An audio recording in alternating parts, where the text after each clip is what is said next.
I'd like to call the Bristol Energy Committee meeting to order for January 16th, 2019. First thing I'd like to do is, if anyone has any comments on the minutes that Sally took for our last meeting, any particular issues with that, let me know. I think they look fine. Yes. I'd be happy to sign off on them. So Yeah, they're fine. all in agreement. Okay. So we do have a scheduled appointment. I asked Emily Eckhart to call in. She's based in Burlington, works for Tesla. She emailed just sort of connecting with us regarding events that they're doing to promote Powerwalls and the solar that they sell. And they've also connected with Efficiency Vermont to run sort of event kind of days, show off the cars, cars as well. I should add the cars in too. Cars and the other two items just for townwide events they were going to do on at Brandon, which hopefully she'll speak about tonight. But I thought we'd have her. I asked her to be here. She wasn't able to, but we'll have her call with her and ask her any questions. And it's something. This would be more of a sort of a fun thing to do, depending on what their setup is. To have them come down, maybe do something similar to the other events that have happened on the town green for electric cars, things like that. And make an event out of it and get people out, get people excited about do a lot of these products. technologies. Yeah. I mean, it's like solar roofing. Right. Yeah. And they bought Solar City. I think that was the company that was really? here. Yes. I think they own, Tesla owns them now. And so they folded them in. The person who installed my 2 Powerwalls was a previous Solar City employee who was doing the installs. So she'll talk about that. I don't know, let's see. We have a little bit of time. Our new business is probably a larger discussion. So as we wait for her to call, maybe we could just jump through to current business.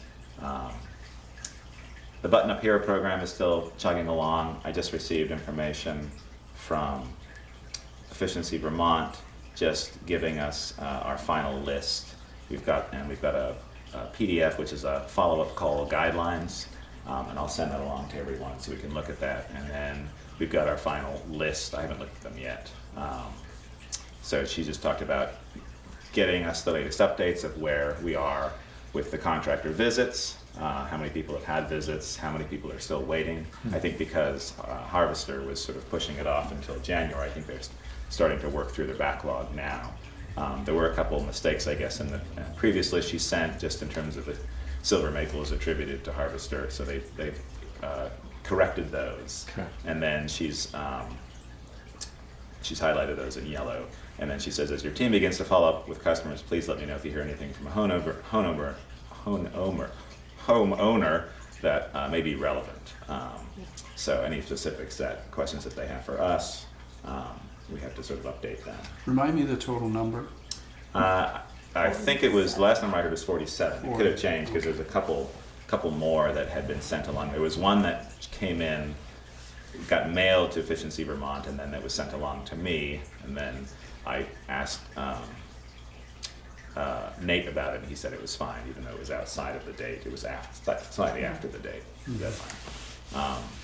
So I think, that's the next stage for that, is sort of looking at that list, seeing if anyone has committed to having work done, and then making those follow-up calls and looking at those guidelines. Yeah, it seems like we were supposed to do that pretty early on after they had their walkthrough, but we weren't really No, on board for that. they were waiting, I think because Harvester sort of pushed theirs off because of their work So schedule all into doing the same January. time? Okay. Yeah, I think so. I think Okay. you need to have a little bit Yeah. of time. Yeah. You didn't want to feel that people are being rushed, Yeah. but Especially Yeah. during the holidays. Yeah. Actually, it's probably really yeah. good. So, but it is up to us now to sort of encourage people, at least, Yeah, how'd it hopefully, go? How'd it right, go? out What of was that, it like? out of that 47, Yeah. how many people are interested in actually having work done and committing to, parts of a project or all of a project that they discussed.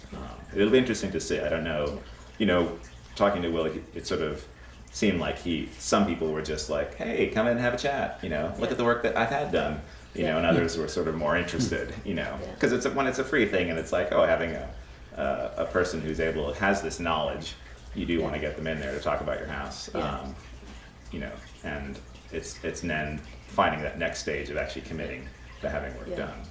So the PDF that they're gonna send is gonna give us guidelines for how to speak with people about I think things. so, yeah. Yeah. I can take a look, I'll download that now. I mean, that seems like really critical to have that personal conversation with people and to offer to help them in any way, and, you know, a place where they can feel safe to talk about how it went and stuff like that. So we Yeah. keep building trust with the whole button-up program, you know? I know someone spoke to me one time on the road, passing out things, you know, about button-up, and she goes, "Oh, I had it was a real problem, you know, like, the guy was here and he busted through my floor," you know, it was like kind of, Right. so it was good to spend some time with her and he really listen to her out and talk and everything, and by the end of it she was like, "I really think it's a good program," and, you know, so it's good to just have a chance to let someone vent sometimes and Yeah. then say, "Actually," I said, "Well, how's the heating?" And she goes, "Oh, I think it's good, you know, the heat's working well, you know, and everything's okay now." So, you know, there's a Right. little bit of that Yeah. kind of stuff to talk with people or whatever. Yeah, I mean, it'll be good for us to sort of, outside of the button-up sort of boilerplate conversation that they want us to have, encouraging people just to see, since it's, you know, our community, just to talk to Yeah. people to see how it Totally. went, you know. Yeah.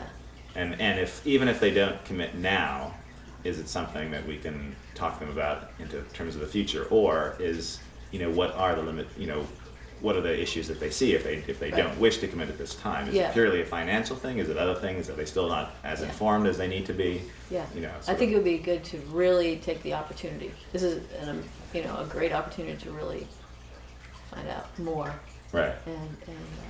and help us learn what we need to know more and how we need to help people.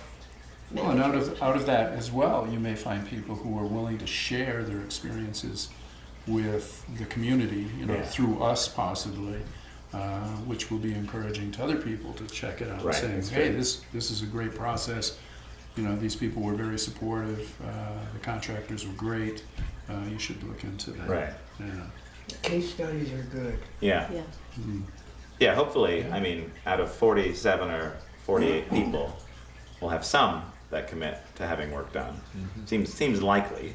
And then, yeah, I think as that process goes along, once we find out who will do it and when it's going to be done, then maybe to spend some time documenting that and having it build larger case studies and add to our collection. You know, we have 3 or 4 or 5 that we did for this project that we put together, which is going in. So I think that would be good.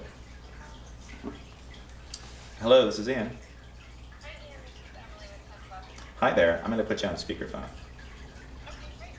Hopefully. Hello. Hi, still here. Okay, so we have the other Energy Committee members here. I'm not going to do introductions only because I feel that voices maybe won't translate well on the phone. But we Sure. have a group of 5 of us here. So I just wanted to, thanks for sort of touching base with us and connecting. Can you give us sort of a little overview of what your position is? Sure, my pleasure. So I'm an energy advisor, and we've gone through a lot of restructuring, Tesla has in the last year. And so as an energy advisor, my job is to connect people with solar energy, energy storage, as well as electric vehicles. So Tesla has kind of transitioned to this aspect of it's an ecosystem, to enhance the experience of having electric vehicles. You also, should generate your own energy and store it in case of an outage.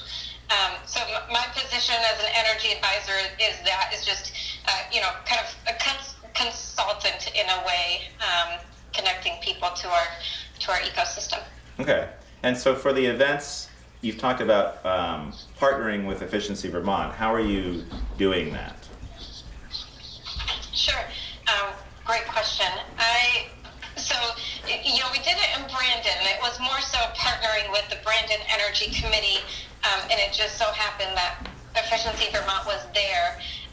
But after kind of doing that test run and doing one event, it turned out that we kind of each did our own thing, so it wasn't as much as a collaborative experience. But I think that's okay because we were just back to back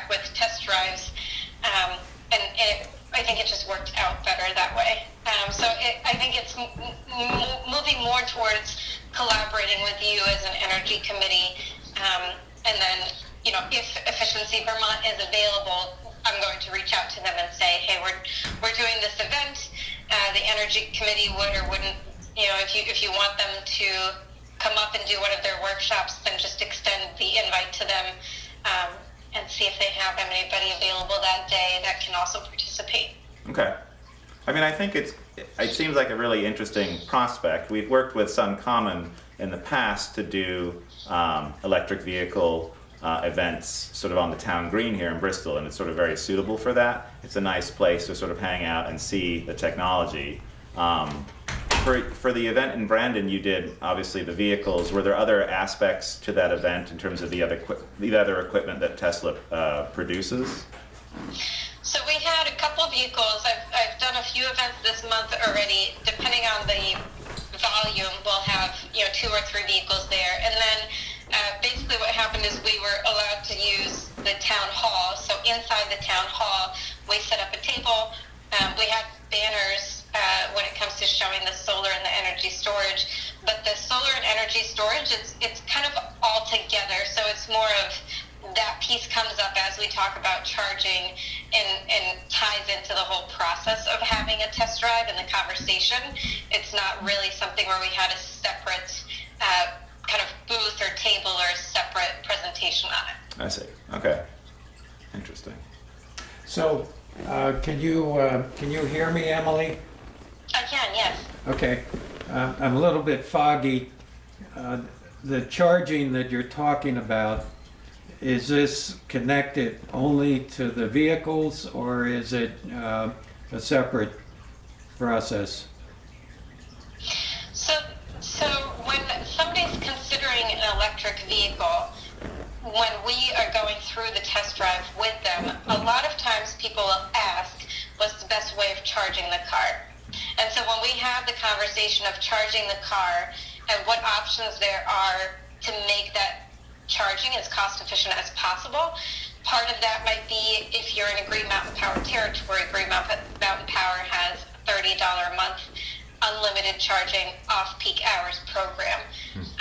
Another way to look at it is for people who have a home which qualifies for solar, then we would say you also want to consider solar because you can size your system to account for the charging of the electric vehicle and then lock in your per kilowatt hour rate, or if you buy the system, there's other benefits there. So the charging of the vehicle, the cost of that ties into the conversation of how can solar help kind of solidify your long-term costs of charging the vehicle. Does any of this include the battery, the Tesla Powerwall? It does, yep. So that's part of our ecosystem. So the kind of Tesla sees it as a 3-part solution. The first part is to generate the electricity. Then, of course, the criticism is what do you do when the sun's not out? So then we talk about the Powerwall to store that excess energy for later use and ultimately using the electricity through the electric vehicle. I understand that Green Mountain Power is not offering the Powerwall right now. Is that your understanding? Yes, so their first kind of run at it was 2,000 Powerwalls. Those are all booked. But they are in the process of coming up with another program, and hopefully we'll have that. They're working on it right now, so I don't know what the time frame is, but they will have a second phase, which might be a little bit different, but they are planning on continuing the program in one manner or another. For us as a municipal, is it?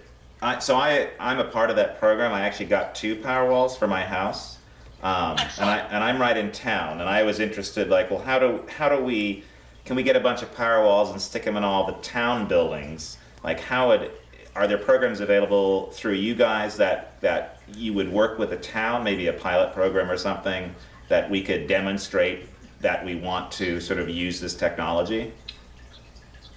There isn't yet. As you all probably know, things come to Vermont a little bit late. So Vermont, on the commercial side of things, Vermont has not really been tapped into when it comes to Tesla and municipalities and so on. Right. I think your 2 options there are, wait to see what this Green Mountain Power program option at this point would just be to purchase a power wall just like anybody would. So it wouldn't necessarily be a special program for it. Okay. So I think if you want to do that municipality-wise, I would recommend waiting to see what Green Mountain Power program is going to be like. Right, because that's probably going to be more cost effective for the town versus purchasing. Exactly. Yeah. Okay. Does anyone have any other questions for Emily? So this is just home power walls, and it's not any kind of municipal storage that you're talking about at all, right? Right. Yeah. For that particular aspect, just Yeah. to see to use that technology and demonstrate that Yeah. the town, as part of an enhanced energy plan, might support that. Yeah. So in terms of an event that we might do, are people interested? I mean, are we as an energy committee interested in pursuing something like this? I think Yes. so. Yeah, I Okay. mean, I think Yeah. the more people learn about what's available, the better. Right. Okay. Yeah. What's I agree. And just to kind of paint you a picture of what it was like in Brandon, so we put together an RSVP form that was posted on Front Porch Forum. We told our clients who live in the Brandon area to invite their friends and family.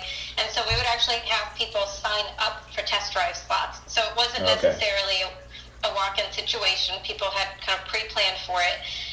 The test drive slots, we're going to have them an hour long because we tried half an hour and half an hour was too short. So we'll have an hour-long test drive slot. And then if we have availability, then we did have some walk-ins that we had time for. But my goal is to kind of get an idea ahead of time how many people are interested in driving and which vehicles, so we can accommodate, the vehicles that are coming up. right? What are the vehicles that you had in Brandon? Brandon, we had a Model 3 and a Model S. So we had the two sedans, kind of the lower price range, and then the luxury sedan. We do have an event coming up at Snowflake where we will have all three vehicles. We probably will have two Model 3s up there. And that's what we did with Green Mountain Power. We had all of our cars there. Okay. Okay, yeah, I think we'll sort of discuss further. Is there a certain time period? Obviously, it's nicer.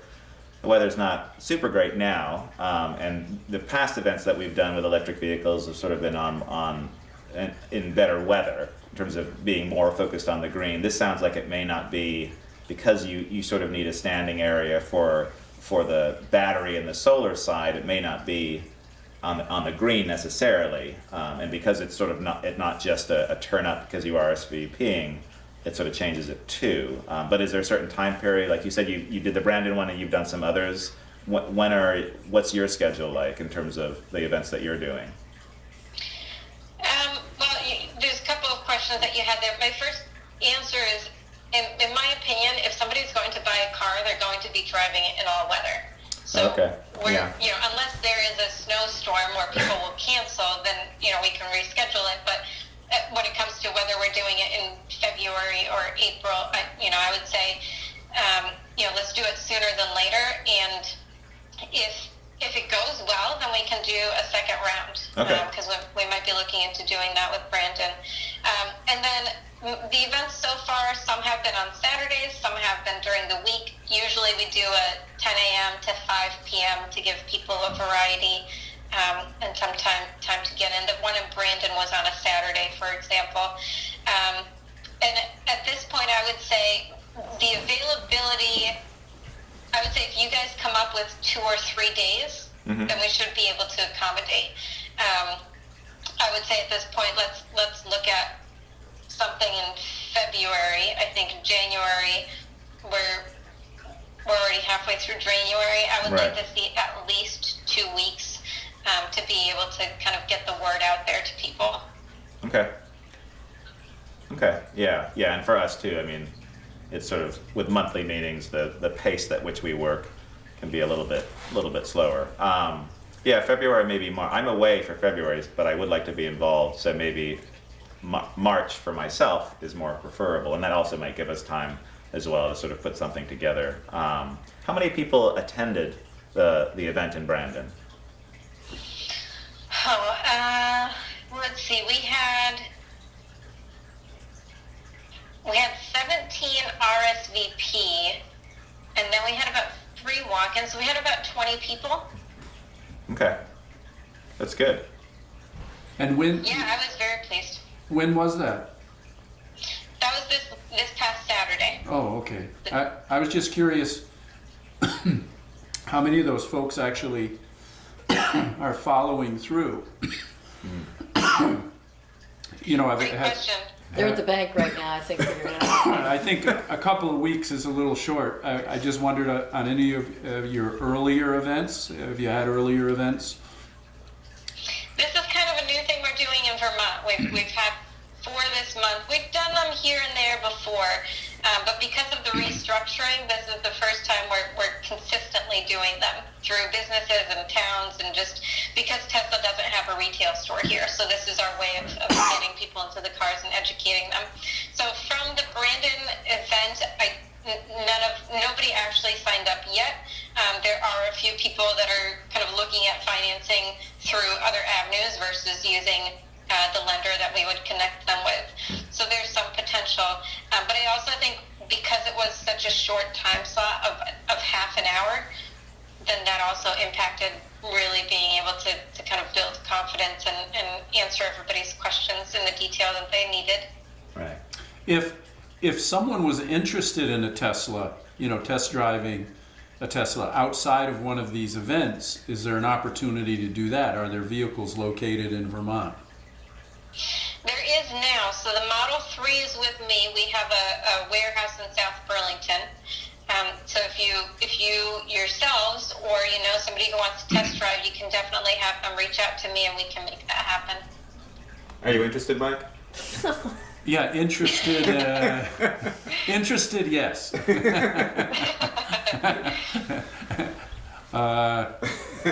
never That's know. about, The reality, that's though. about as far as it goes at this moment. But Right. but I know an electric vehicle is in our future, and Yeah. hopefully Yeah. sooner rather than Yeah. later. And Tesla at this point is at the top of my list.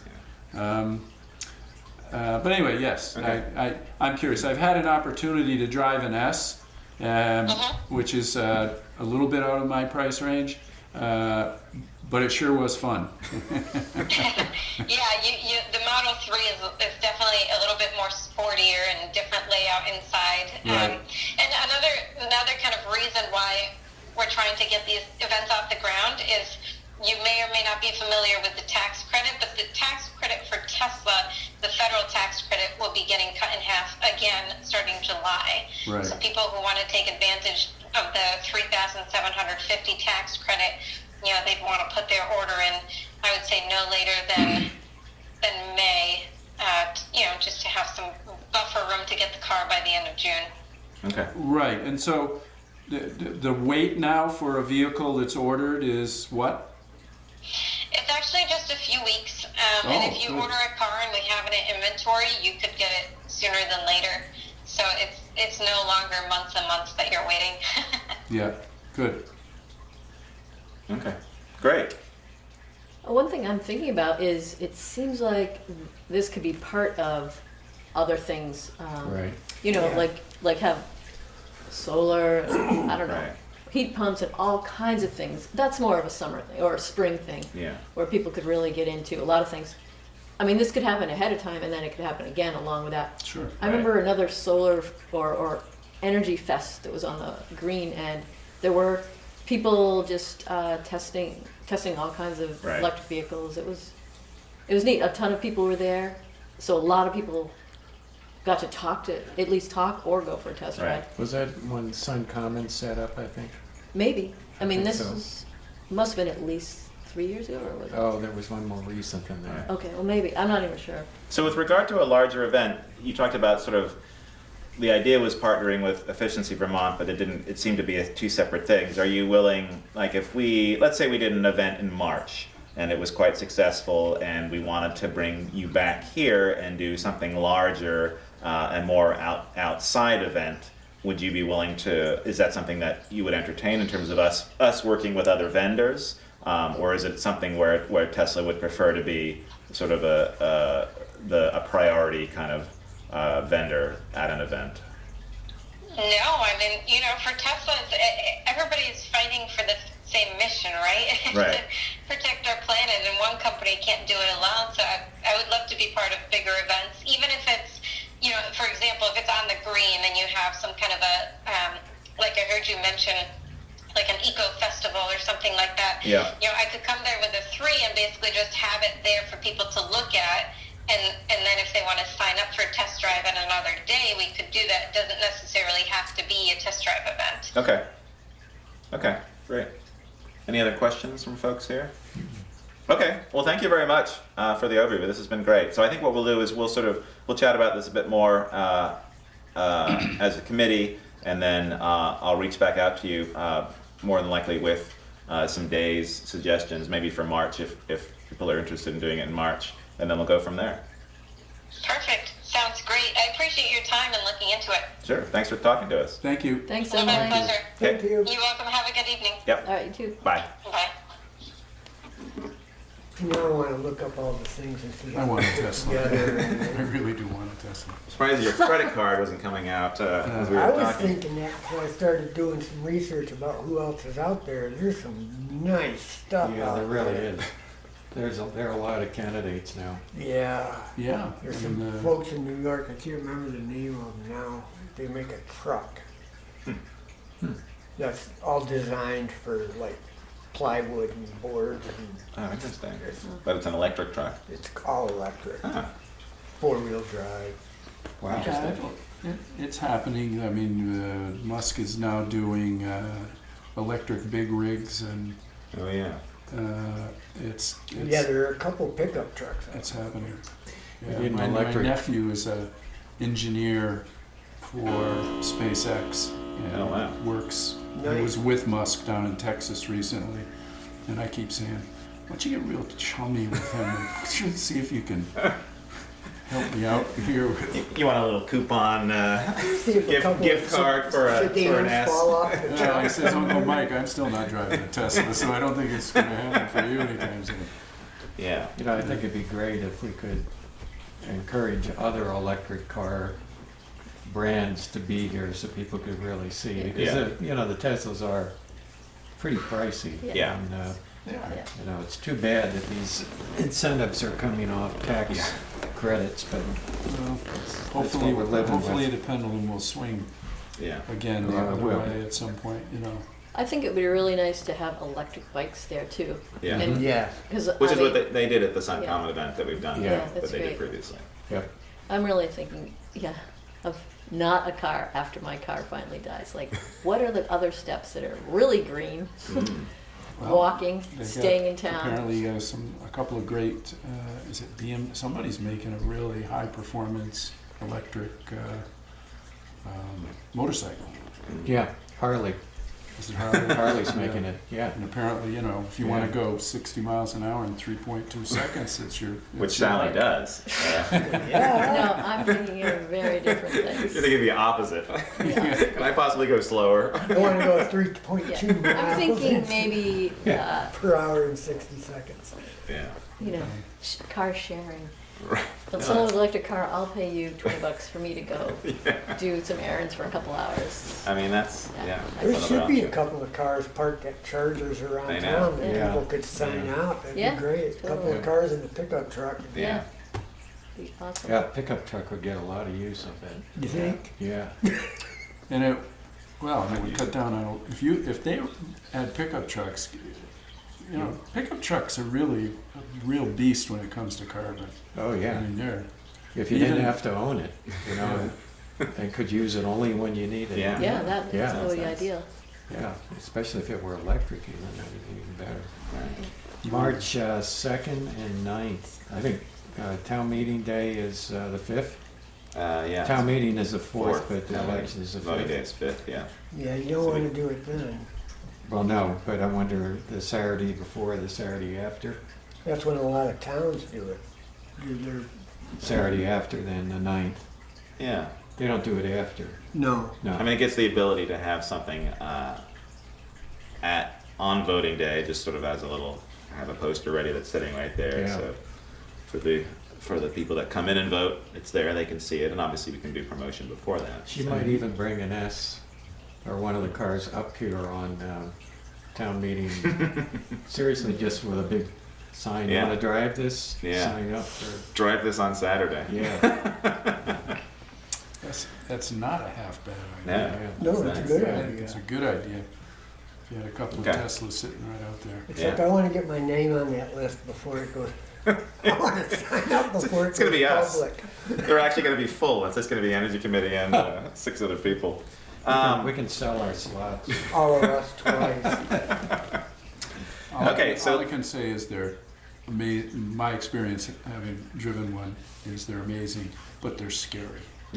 They are really scary. You know, my friend Just says, the power that's at your fingertips. Yeah. like, he says, push the accelerator. I couldn't get my head off the headrest, you know, it's like, Yeah, Yeah, you well, gotta talk to her, see if, propose a 5th and 9th, you know. Okay. That's a good idea. I like it. Okay. Do we have any other dates? I mean, do you just want to? Are people comfortable doing it in March? I don't need you to wait for me. Oh, no, let's but- do it. No, in no, no, March. come on, we got, You February's gotta too be there. soon. Yeah. Yeah. it's a That's too lousy- soon. March is lousy about month. right. Yeah. March is kind of a mean month. Yeah. So People need some happiness. Yeah. They can drive at ludicrous speed but around do town. do it the first 2 weeks, because after that I'm gone for 6 weeks. So I need to get on the list. Okay, so we're going to propose March. There's 2nd or preferably 9th.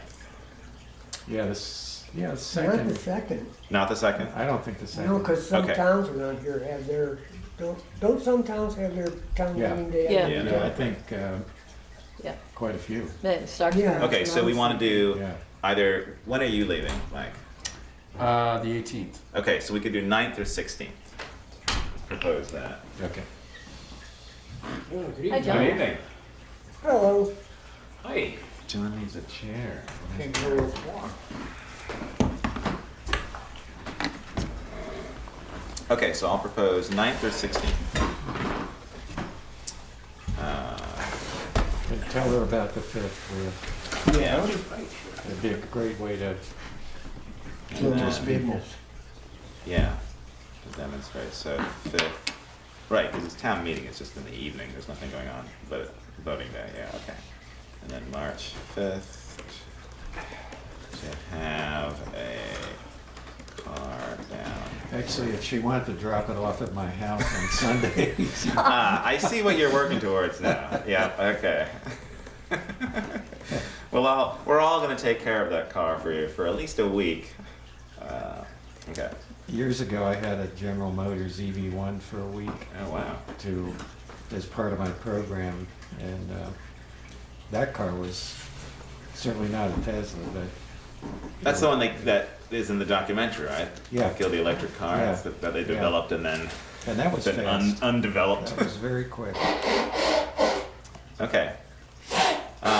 And then we can then discuss a sort of larger event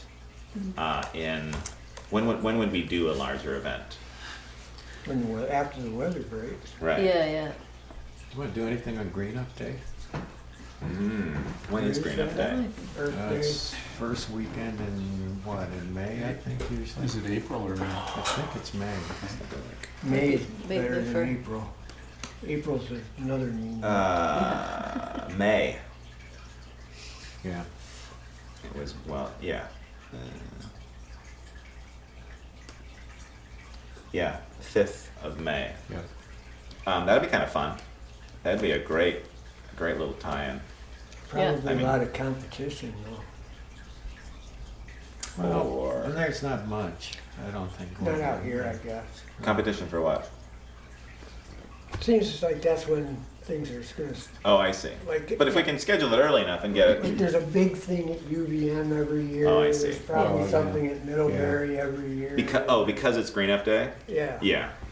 Well, I know that Carolyn Bash, so she's in charge of Green Up Day now for the Conservation Commission, and she was being relaxed about it last year, wanting to sort of change it up and do something bigger, but maybe we help the Conservation Commission and help her sort of do something larger, because the idea was Yeah, to sort sure. of do something bigger on the green, because most times people get the bags, everyone goes off, and you can't really, you're not, some towns bring the trash back depending how they're collecting it to like weigh it and do all that thing. We actually don't do that here. Right. So, but we were trying to think of ways to bring people back. So Yeah. maybe this is it. Yeah. There's generally a rec program event on composting.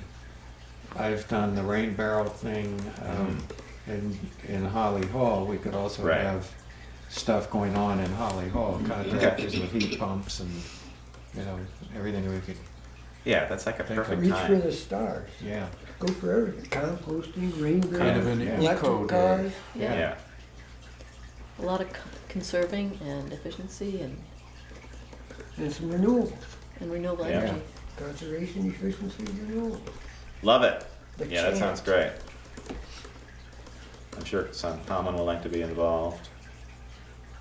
We better get to them quick though, because they'll Right. have other, And we could even do, I mean, by that time, John Moyers will have his 22 Main Street complete.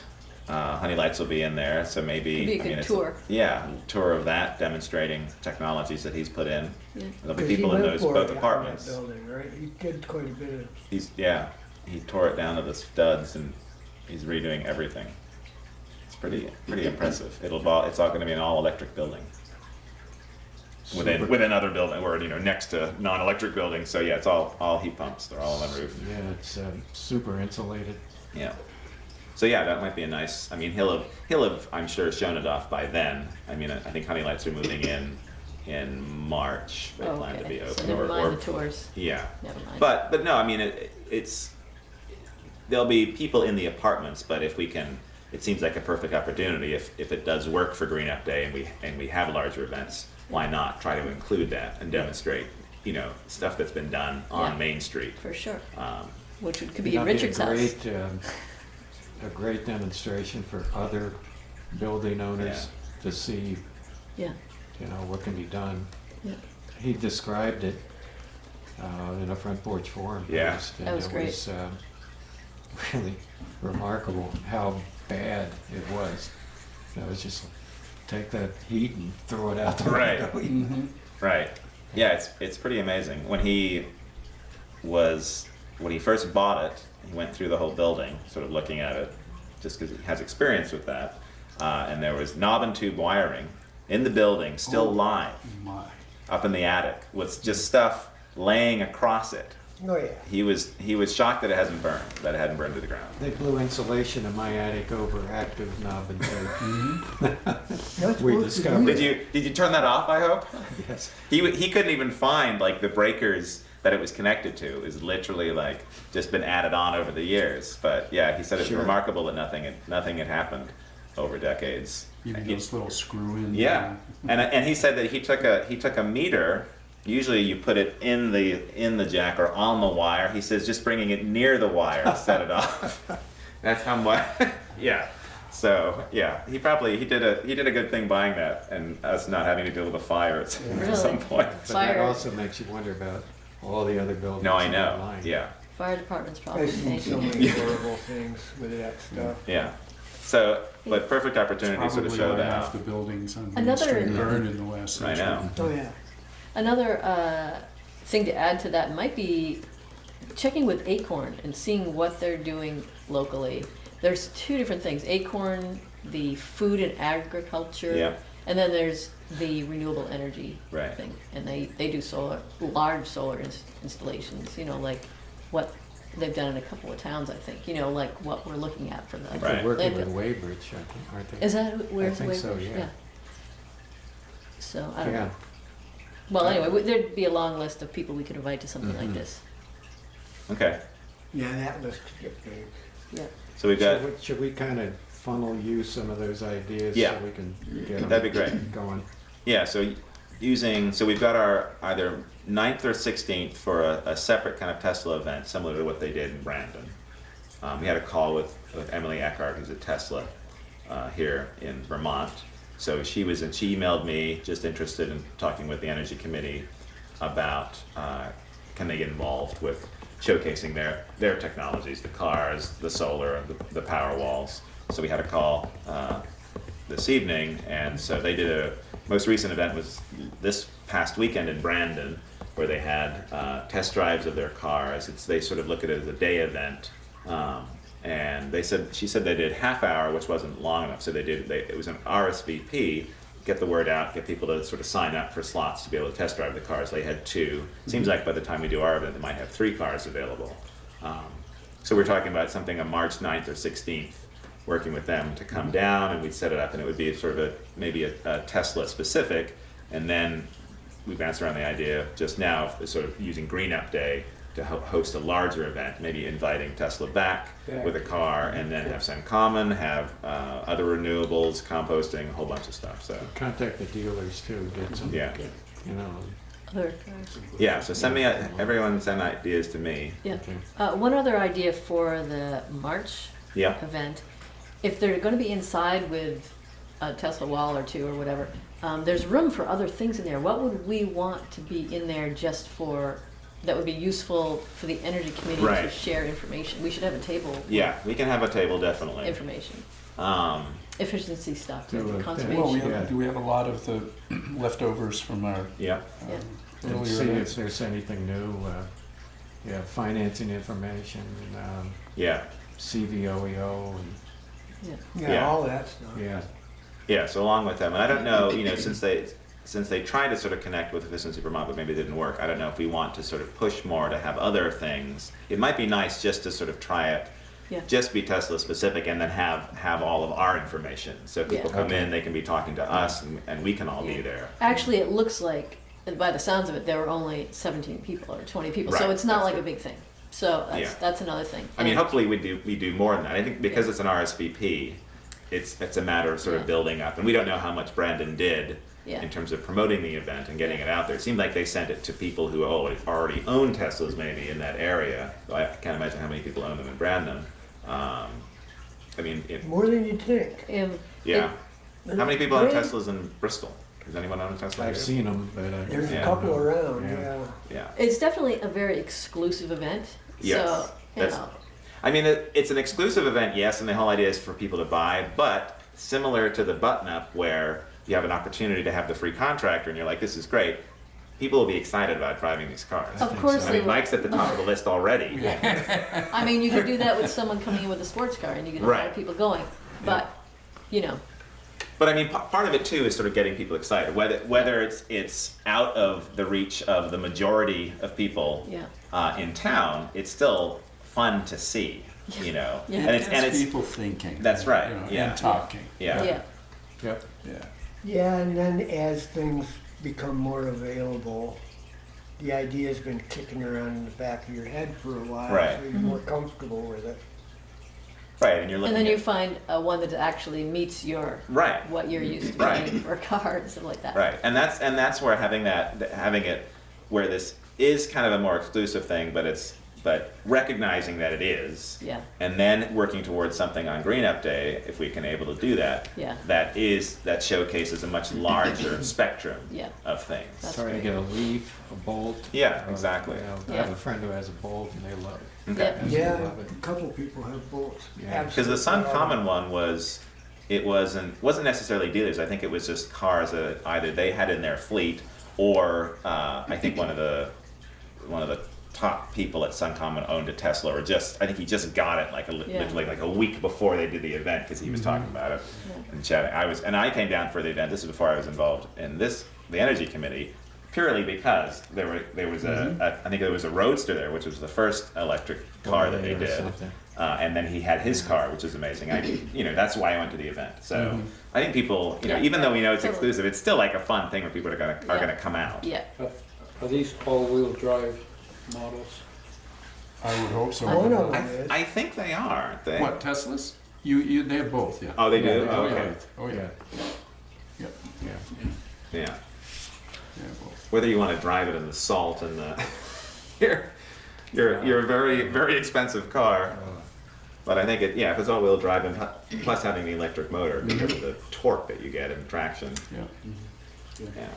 Yeah, there's so many questions. I've had conversations with, because I've read a lot about electric cars, and the questions obviously come up, well, how expensive are they to maintain?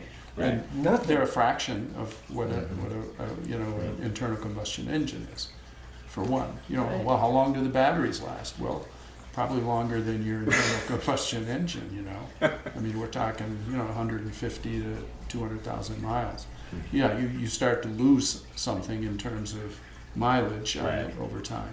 But those are the kinds of questions people, they just don't think they're sort of, how shall I say, utilitarian. They're not. Right. They're not functional. Or in terms of cold weather too. That was one of the looking at them in Vermont. It's like, how are they going to survive in Vermont, especially with the short run times? Like I can get 30 miles. Like I can barely get to Burlington, and now I can't get back. But now it seems like the majority of them have at least a 200-mile range, Right. Which a lot of them didn't. Just Right. five or 6 years ago. So yeah. I have a daughter who lives 134 miles from here. I need a car that will. 258-mile range. Okay. All right. So yeah, Okay. Tesla event. I'll get back to Emily. Propose those 2 dates. See what she says, and then let's get some information going about a Green Up Day event. I think that'd be really good. Let's see. Can I ask a question? We're talking about events, and I actually thought about this a while ago when we were talking about a big event at the hall or whatever, something like on a Saturday that's going all day. I think we're kind of talking about something like that. That's we've been to like museums and places like that have looping video. Oh, They're Yeah, right. 20 minutes long, whatever. You wonder if Efficiency Vermont, Green Mountain Power have short videos on all sorts of efficiency Totally. related topics. Lots of And them. it's something that you could plug in and just have it loop, and people wander in, they sit down, and they get something out of it, and just having it kind of going through, I think that'd be great. I have a button-up video.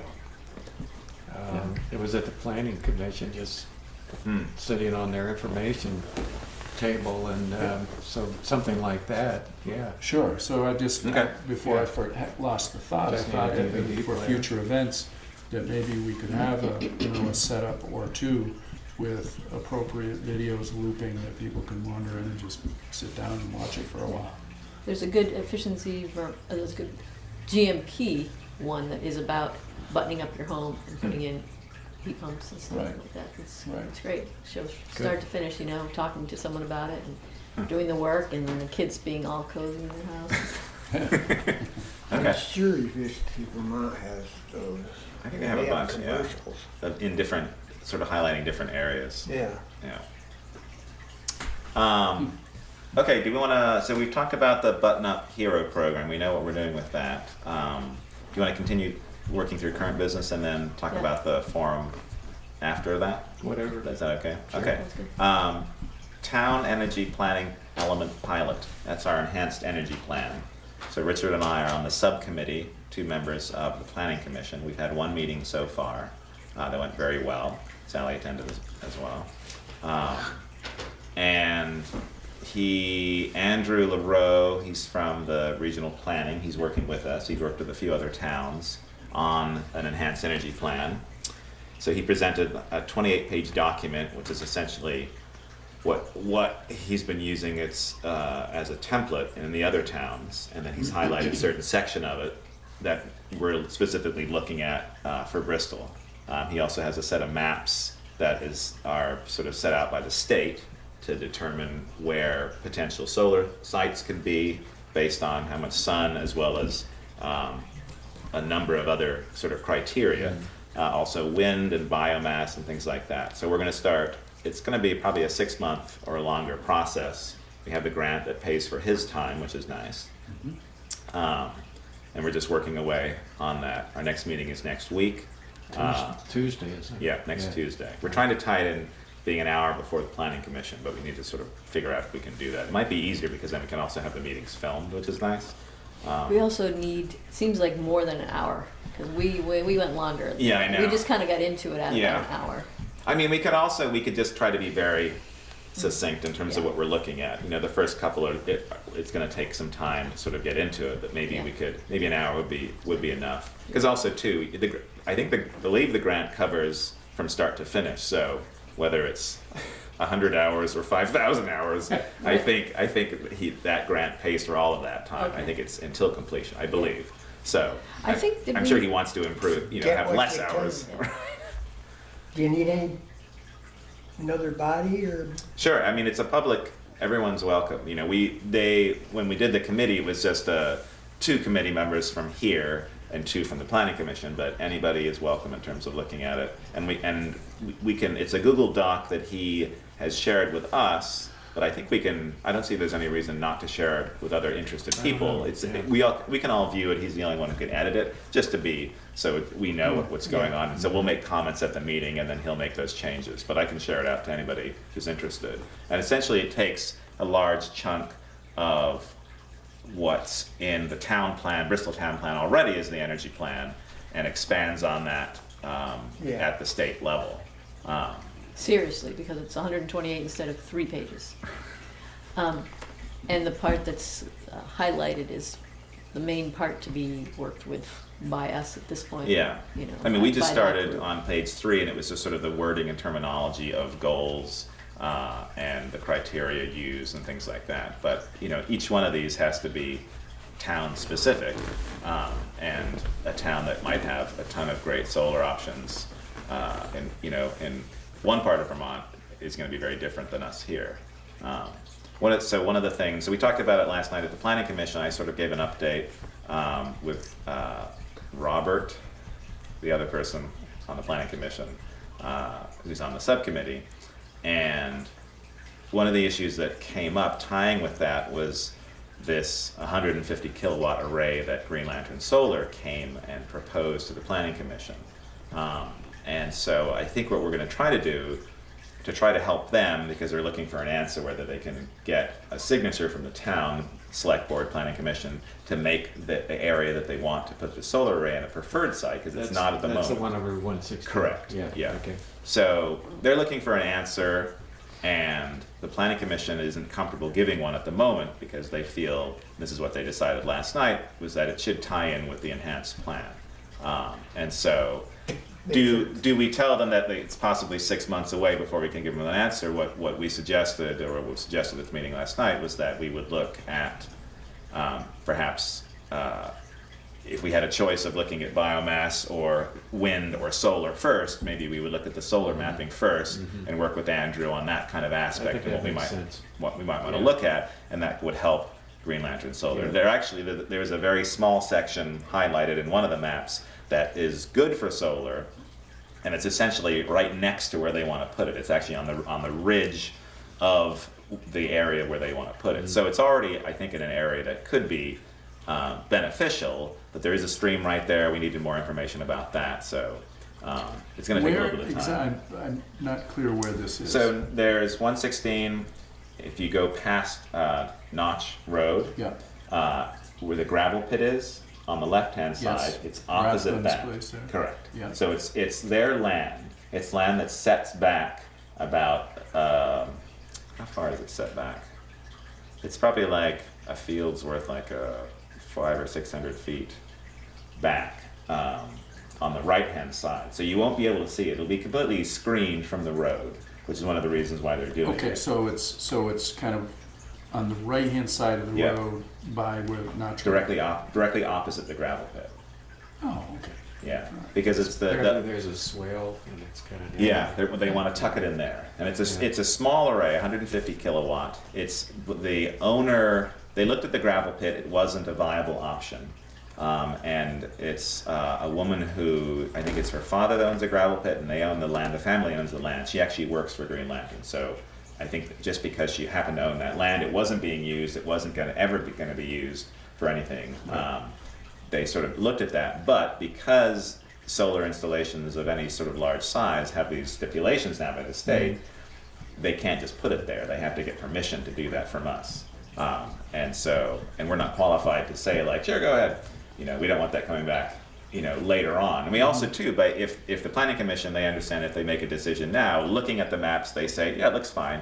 It also sets a precedence too, that we haven't done our enhanced plan yet, detailing where we think solar is best sited. And so then you could have anybody coming to the planning commission and saying, well, we'd like to put one here. You gave permission for this group to do that. Why can't we get permission? So once we have that under our belt, at least that section of it, that's going to be very helpful for us. Do citing these big projects have to go through Act 250 and all of that? I believe There's gonna be a certain cutoff line, I'm not sure. Yeah, what Yeah. it there's would a cutoff. be. I think they do, Yeah. because of the 1 acre parcel size of Bristol. Yeah. But I'm not sure if it's because it's a solar, I don't know if that has preferential treatment. I know by being a preferred site, there is a financial incentive to Right. put it on there. They can put it on there, they would get permission. I think you can do it, you can get permission from the landowner and it's fine, and they actually wouldn't have to go through the planning commission. But by being a preferred site, they get the financial incentive. If they don't, they won't make anything by putting it there. So, which is good, I mean, that's beneficial to us. There's also an issue, I think,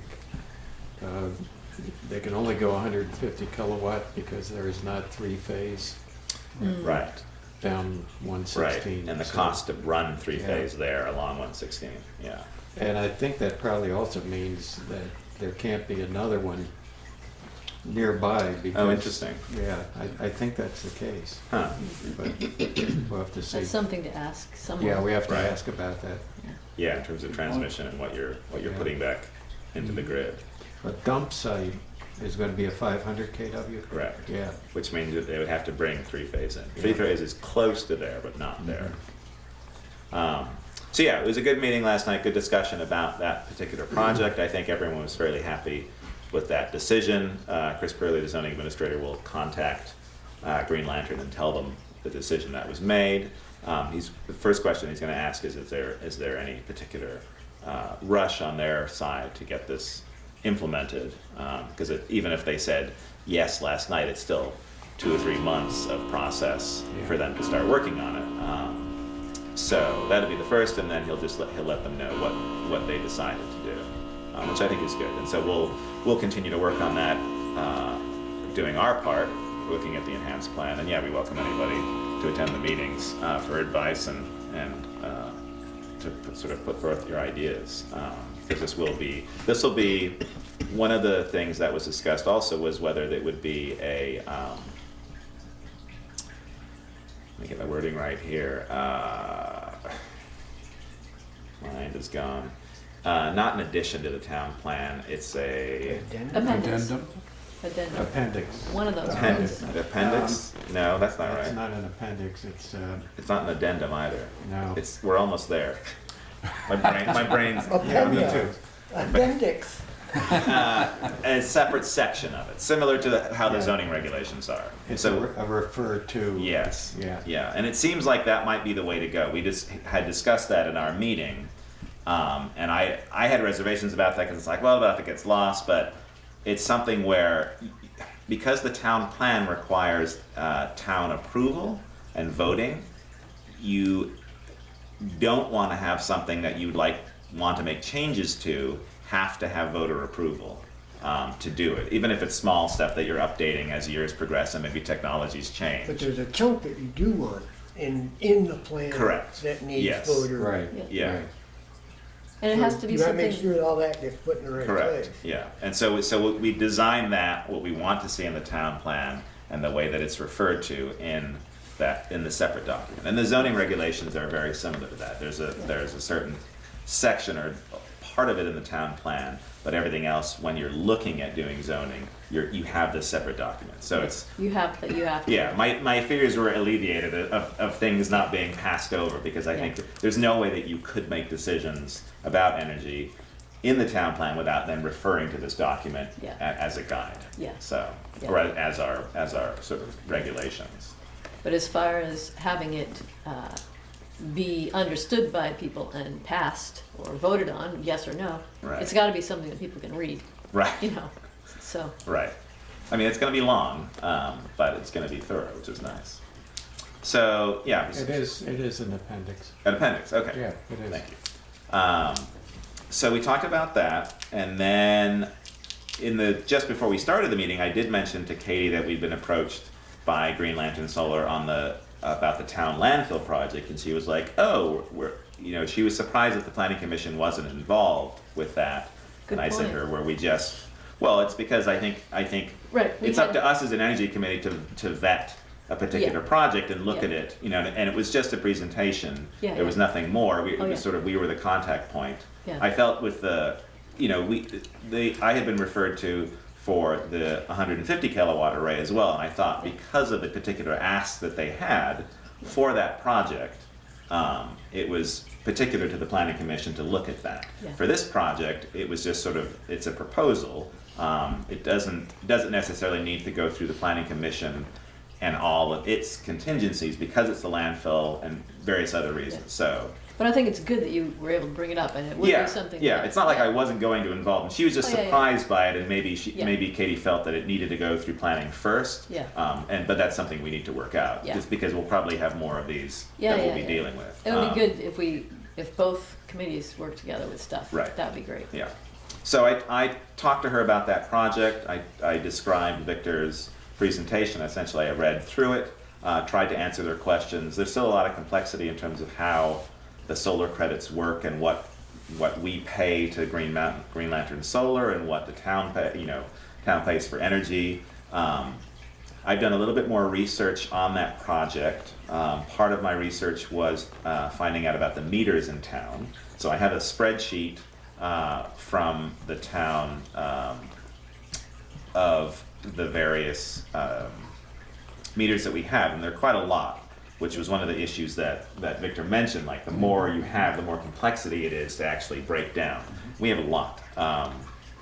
So we have, let's see, 1, 2, 3, 4, 5, 6, 7, 8, 9, 10, 11, 12, 13, 14, 15, 16, 17.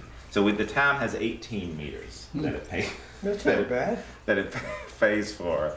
I mean, yeah. It's good. Given that it has a number of buildings. It's Yeah, an it's old true. town. Yeah, oh, yeah. And there's pieces Does of it it all give over you the the place. total I'm usage surprised. of each of the, if it goes through each of those meters? It will. He'll be able to, if the select board grants permission, he'll be able to Oh, go I through and see. look at that. And we can look at it because they're essentially, the bill that you get, there's 18 of those that come to the Yeah, town. yeah. And they break down kilowatts. So last month's power usage for the town was $6,400 or $488.38. The average month is, over a year, is $5,900. That's what the town pays. So what's that in kilowatt? I don't know. I mean, we could work it out if we could figure out. That 6,400 Well, round was it for off to December, you're 15 saying? cents a kilowatt. Yeah, that's good. I don't know what the town pays, but that's, you Yeah, know. it could vary because of the lighting and stuff like that, Yeah. but yeah. How we could- much did you say? Average or 15 Either cents. one. 15 Yeah. cents. 50. so Yeah, it's, so the no. so we have that many accounts. Which is good because as far as doing the net metering, you can't do more than a certain amount on one meter, so Right. it is helpful that we have a lot of meters for that. Well, it's helpful. So you can parse out which one is Correct. going to get to use that Yeah, solar energy or whatever energy. yeah, the energy that we produce Yeah, and whatever. our credits that we'll be getting. Yeah. But Victor said, it does get more complicated as you have more, and you have to sort of figure out how you want to parcel out Oh, yeah. your kilowatts that you're producing. Okay. And one of the things that let's see if I can find my notes here. 40,000 kilowatts a I month. know it is. Wow. Okay. Just off the top of my head. Okay, so let's see. 7 kilowatts per dollar roughly, it's at 15 cents times 6,000.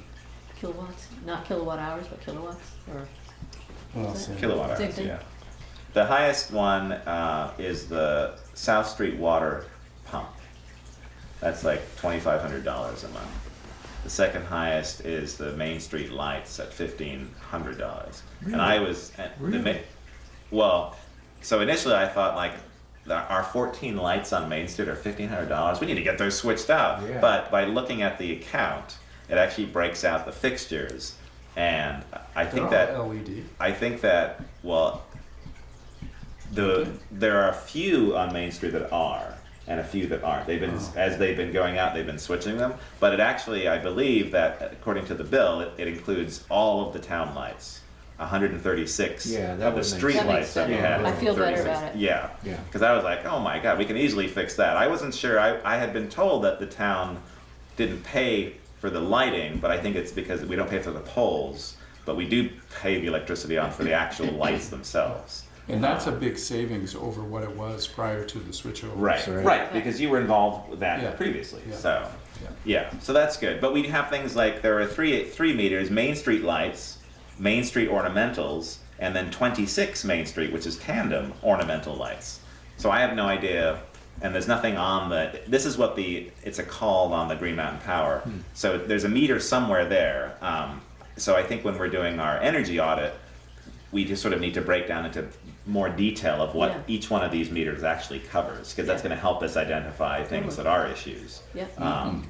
You know, and it's obviously going to be an expense to switch out light bulbs from one format to another, but then if you can break it out and get precise, detail on what a bulb is using, you can then predict like, oh, it's going to be paid off in 5 years. At the moment, Exactly. we can't do that. And that's what that meeting coming up is going to be about. That what is it, EEI? They're all about saying how much you save, and you're Yeah. going to save this, so that's how much you could pay into it without Right. messing with any money. You're just using what you're going to save by switching out these lights. Yeah. So I think, I don't. In my research, it seems like Green Lantern Solar is a fairly decent company. I've talked to, let's see, had a call with the Waterbury municipal manager, William Sheplick. Green Lantern has 2 projects in Waterbury. They have one on the fire station, small array, and they says it's been pretty successful and gets a good amount of energy. And then a second project was the village of Waterbury. They have a 500 kilowatt array. Similar to the proposal that we received, they lease the land. Green Lantern Solar leases that land. They pay the town $6,500 a year, similar to what they were going to pay us. The town pays 90% of the credits, which means it pays 90% of the money to Green Lantern Solar. So it's a big chunk of money every month, but it's money that they would have sent to Green Mountain Power. And so they're credited with Green Mountain Power, but then they're still paying money to Green Mountain Solar. One of the things that, I had a good long talk with him, one of the things that William recommended was when they first set it up, they, instead of dividing the meters that they had, similar situation here, they have a whole bunch of meters.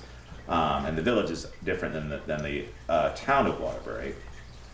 They said, well, when this meter gets used and gets credited, then trickle down to this meter and then trickle down to this meter. He says that got really complicated really quickly. He says he doesn't recommend doing that, and he recommends setting a percentage off the bat on the meters that you want to have credited to. So looking at the one that's the highest, the water pump, we may say like, okay, we want 60% of our solar energy that's coming from our landfill solar to go to this, and then we want 10% for the Main Street lights and the rest of the lights for the town. So we would do that initially and not have this as it one fills over, because he says it got really complicated. How big is that pump? I don't know. I wonder if that's something that ought to be looked at. If there are some I'm thinking that's something I would more Right. energy efficient, like brushless motors or Right. something like that. Yeah. gravity. Used to be. Used to be. Lincoln. Somebody with a bucket. So yeah, he recommended that was, don't do the trickle over or trickle down. Look at a percentage and just lock it in before you even start the project. He said, have someone analyze the usage of each facility, find out the average, and then that's how you can calculate that percentage that you want to use. He did say that the array has underperformed from the beginning, so be aware of that. Those numbers that they quote, just talk to them about that and get as much detail as you can. Yeah. one of the issues that he wasn't particularly pleased was that Green Lantern actually sold their contract to a company in Colorado. Hope and- that's an old practice and not Yeah. still something they do. Right. You should check that, because they have to be, they're supposed to decommission and stuff, and, you know. Yeah. We don't So wanna the be working with contract's someone in there, and he Colorado. says dealing with Colorado is fine, but it's just, it didn't seem, he didn't like that idea, and they were sort of caught off guard by Yeah. that. Yeah. So we need to talk to them about negates that. the local or Vermont. Yeah, Yeah. you might as well go with a local Yeah. Yeah, company. yep. Yeah, and someone else, I think in Springfield, I called and the person left a message sort of detailing a similar thing had happened to them for their Green Lantern project. Okay, so we need to, Yeah. Yeah. that Head, could be a. And I Heads think, up. that David mentioned that, Dave Cobb had mentioned Oh, that yeah. his reply in an email yeah, for our agenda, he talked about them sort of having that practice. So we Yeah. need to be aware of Yeah, that. yeah, yeah. And there may be reasons for that, but if we're on the receiving end of that, if we set up and 2 years later we're no longer dealing with them, it's a company somewhere else Yeah. that owns our array now. In Yeah. Abu Dhabi or We're something. not we're not going to be too pleased about that.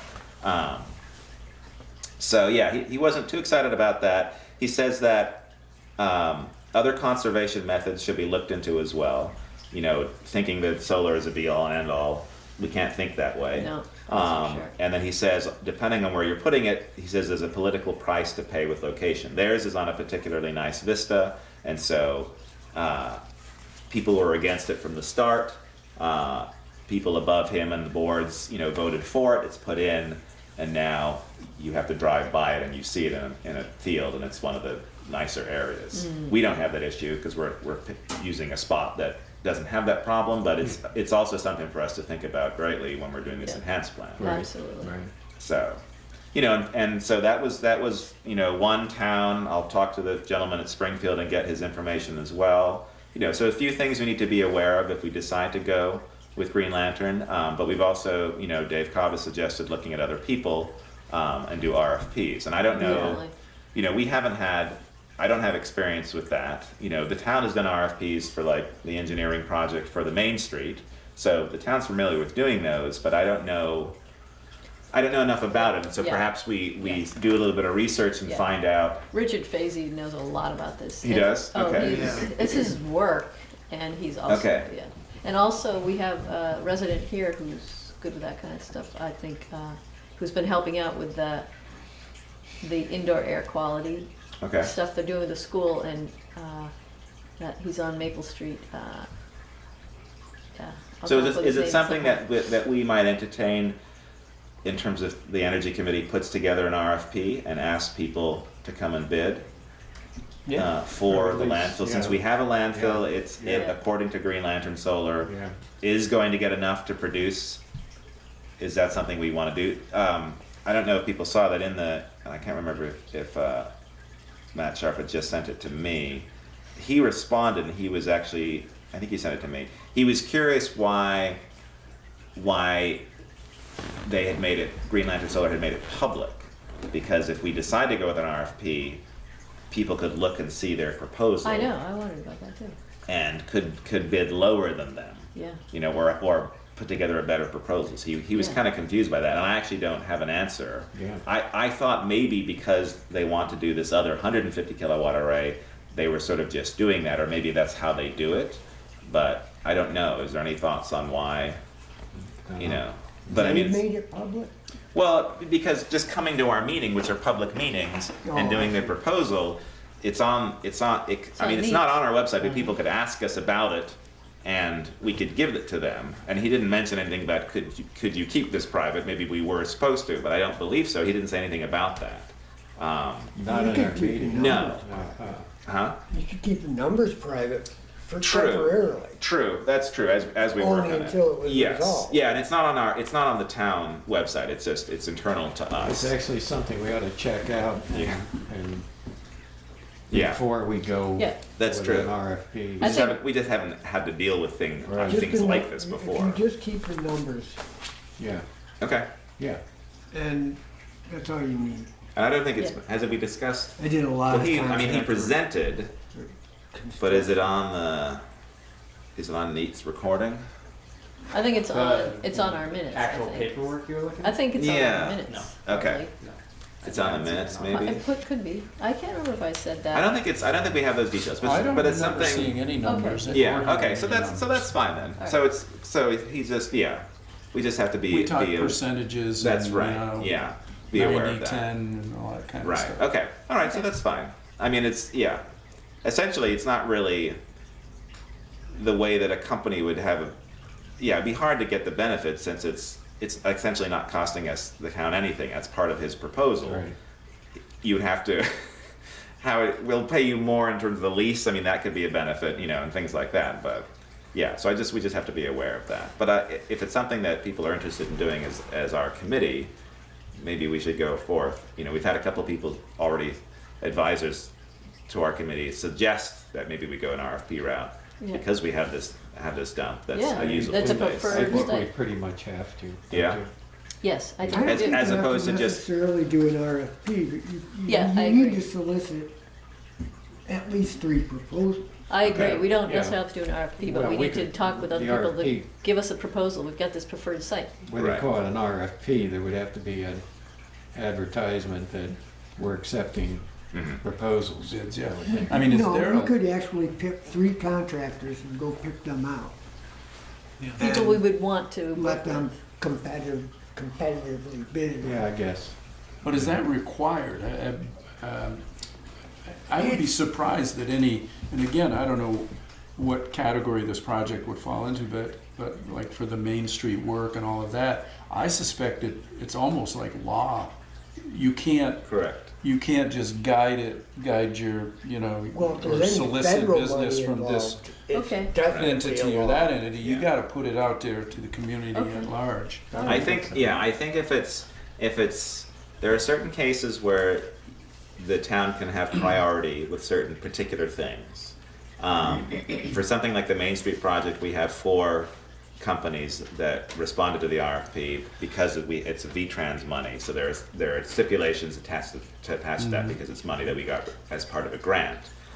For something like this, where it's actually we're not paying for it, but we're inviting people to lease land to produce this. I mean, it's a very different situation than most projects. We probably don't, but I think it would behoove us Yeah. to Yeah. have other entities come Yeah. and speak to us about it and see what their proposals Yeah. are. Yeah, I mean, right. It's just part of due diligence. yeah, Yeah, I think definitely. so. I think you're right. yeah. I mean, and it's not.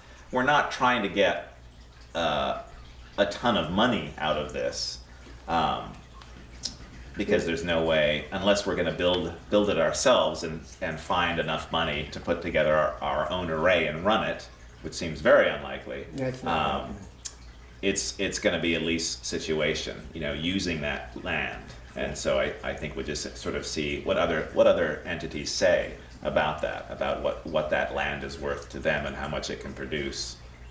We know how much it's worth to Green Lantern, at least in their proposal. So let's just see what other Yeah. And you're not obligated to take the lowest bid or. right. It has to, Right. you can set the parameters. Yeah, because we had a But couple you of do need questions to about explain them. contracts being sold to other companies. That sort of brought pause, and I think is more of a reason to sort of look around too, and also just it gives us experience as well. And their procurement guidelines. Right. They spot market buy all their parts and pieces. That Right. makes me a little nervous. So if we Yeah, right. wanted to put That it was a out good there question and brought up and last wait time. for people to respond, or like you suggested, just ask who would we ask? Who is financing and funding these? Who is similar to sort of a Green Lantern where it's no cost up front to the town? Right, I mean, you could, I don't know, do some research online and find 3 or 4 companies that do it. Do the whole thing. Just do, geographic areas until you've got 3 or 4 companies. Oh, I see. Yeah. And stop. Yeah. Could So we also get- contact Efficiency Vermont, see what they Okay. Yeah. Since Matt sort of suggested that. Did you say Acorn was doing? Yeah, not the food and ag part of it, but there's another one that is. Well, but they don't do RFPs though. They're involved with creating community solar, but we would have to find the money to do that, and that's been Okay. investigated before by this All right. energy committee. but Okay. Bob Donis was looking at that. Okay, But it's something where you would sort of, all the money comes from your community in various forms. It's like $250,000 to Yeah, do it. okay. yeah. You know, the nice thing about Green Lanterns is co-op. that it's, you know, we get leasing money for the land, we get the tax credits, we get the property tax, and it's Yeah. not, in theory, it's not costing the town anything, which But is always a good sell Yeah, to the it select makes it board. easy. Yeah. But with the Acorn one, oh, it's community solar, so they still own it and you don't. The town people are just doing community solar, paying for it. No, I think the town, depending on how it's set up, you can do it where you do own it. You See, own a then few of we those would panels. actually really benefit in the long run. Correct. If we could pull it off, we'd benefit because we'd have, free energy for the next 15 or 20 years. Correct. Whereas in the Yeah, first and year, we'd that's the pay it off. advantage of doing your own. Yeah. Right. But you need to find that upfront cost to put that project in at that Yeah. size. And maybe it's something where it's not a 500 kilowatt array, it's half of that size, but it's Yeah. still, to get the knowledge to put that in, you're gonna, let's say if Bristol Electronics did it, they're gonna want a certain amount of money to put that up front, and can we balance it off with selling the panels, for people in town? Yeah. And then it's, every person then has to have their percentage of it, it gets very complicated. Yeah. Not that this isn't complicated, but Yeah, but at least you have more control and you end up true. I think getting be- more out of it in the long run. I think before we put anything out in the way of an RFP, we ought to check with the town of Bristol to see Oh, yeah, what right. their attitude is toward that, Right. and how they, Okay. just so we don't. Yeah, because get we were ahead of approached ourselves. versus us, Yeah. us actually putting it Yeah. out there. Okay. Yeah. Plus, the other thing to do is, what if Bristol just really got rambunctious? I mean, mapped out all the wind sites, all the solar sites, all the micro hydro sites, Yeah. and put in a McNeil Jr. and became a utility with their own energy efficiency How program. come we're not tapping the landfill for methane? It's That's a a lot of thought. conditions. But I mean, you have biomass cogeneration and Right. heat downtown, and I mean, that's part of the enhanced energy plan, because Yeah, that we're going to is- need to, looking at that, we're going to need to produce a certain amount according to the state. And so we're going to have to be looking so at that. why aren't we looking at that? Well, We we're going to be are, looking that's at why it. we're doing the We just enhanced haven't- energy We plan. haven't We yet, are because we don't have totally enough working on knowledge, that. I I think. think once we identify those Yeah. sites, it's gonna ramp So you up. just said there was a map involved in the enhanced energy plan. Correct, multiple maps. That the sta- Multiple yeah. maps with wind and solar. Yeah, We gotta send it around, right? Yeah. I mean, or maybe it's been sent around, has it? I think it's only part of our group at the moment. Yeah, Okay. I think we have to kinda get to know it before. we Yeah, pass yeah, it. we've only had one meeting, we've just started doing this. Yeah, So we come to that received- next we meeting. received the grant, and then we started looking, just overall sort of introduction to the project. It has the maps, it has the 28-page document. So that's where I want to go. I want to try to figure out how to Make your own power. You're gonna love this Yeah. then. You Yeah. Come to the meeting, listen. Yeah, so next Tuesday at 6. I want a municipal utility. I'm sure Green Mountain Power would be okay with that too. It's gonna know. help them. A little mini BED. I know in Grow our own Massachusetts, there are towns that have been doing that for 15 years. Ca- program. Oh, yeah. The meeting that's happening on the 22nd is 6 to 8 because it's not a planning commission meeting. Correct. 6 to 8, so it's 2-hour meeting, Yeah. 6 to 8. Yeah, right, Okay. Now, what day? The Next 22nd, next Tuesday. Tuesday. Tuesday. Yeah. Okay, so that's where we're at with that. In terms of the town energy enhanced plan, landfill solar, and that. One other thing just to add to this, the whole idea of creating our own energy is keeping money more local too, instead of, we send a whole lot of money out of the state, out of the country to buy for fuel for ourselves. Oh, yeah, we're just You know, shoveling. We're money. shoveling money out of Right. Bristol and out of the region. So if we could create it here, we'd be more resilient, we'd have more money in our pockets to do whatever else we do. So, to weatherize, and then we'd have even more money because we save even more. Well, we'll grow a tax base too. Yeah, grow a Back tax to the base. Green Lantern. I'd like to issue. see taxes go We don't down. wanna send our money to Colorado either. Right. Yeah, exactly. Right. So that's why we want to keep it local. Not that Colorado's not a red state. Committee members, I have not sent the letter to John Moyers. I have met with John Moyers and discussed it with him. He is definitely interested. It seems like he's generally a little, because he's tried in the past to be on committees, he's a little hesitant of joining committees because generally he can't get on committees because of just his time that he's lived here and the things that he's been involved with prior. Has he been rejected? Yes. Oh. He's run for select board a few times, didn't get enough votes. I think Yeah. he's attempted to get on the planning commission, has been denied by select board for whatever reason. I don't know the particulars, but that's what I've heard. So he's tended to keep a lower profile, and mainly it's because he was involved in the gravel pit. That's sort of, you know. What if we invite him to the next meeting? Sure.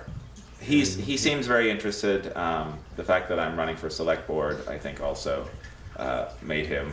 I can sort of get him more interested because I'm doing that. He's willing to put himself out there. But regardless of that, I think would be a perfect candidate. Which I told him that, given his experience, given that there's no one on our committee that has sort of is doing the things that he's doing or has the ability to do the things, especially with property owning and renovation. And I also think because he's a very long-range thinker, and some other people have told me that as well about him, that it really would be beneficial. Like he's thinking, decades down the line, just because of he's very strategic. Yeah. It takes a particular kind of person to think that way. Most people, it's difficult to do that. Yeah, I would strongly encourage him to. Yeah. Yeah. So I'll write that letter and I'll send it to him.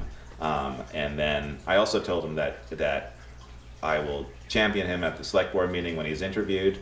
And also, if they want to talk about it in executive session, then I will sort of insert myself into that conversation if I'm able to, similar to what I did for you guys as well. So, but I can't, planning commission versus energy committee is a different thing as well. And so I don't think he'll have any issues, and so we'll see what happens. He can be incognito. Well, Right. he can be an advisor until Right. Yeah. until he's appointed. Yeah, and I should clarify, I don't know the details about planning commission. I shouldn't say that it was because of that project. There may be particular things that they felt he wasn't qualified for, so I shouldn't make assumptions on that. But I do think he's a good candidate for the energy committee. Good. John, tell us what you've been doing. All sorts of stuff. Representative Cordes informed me on Monday that she submitted a draft bill to Legislative Council. Great. And that's we're rounding first base. It doesn't mean that she'll introduce the bill, but we get to look at that, and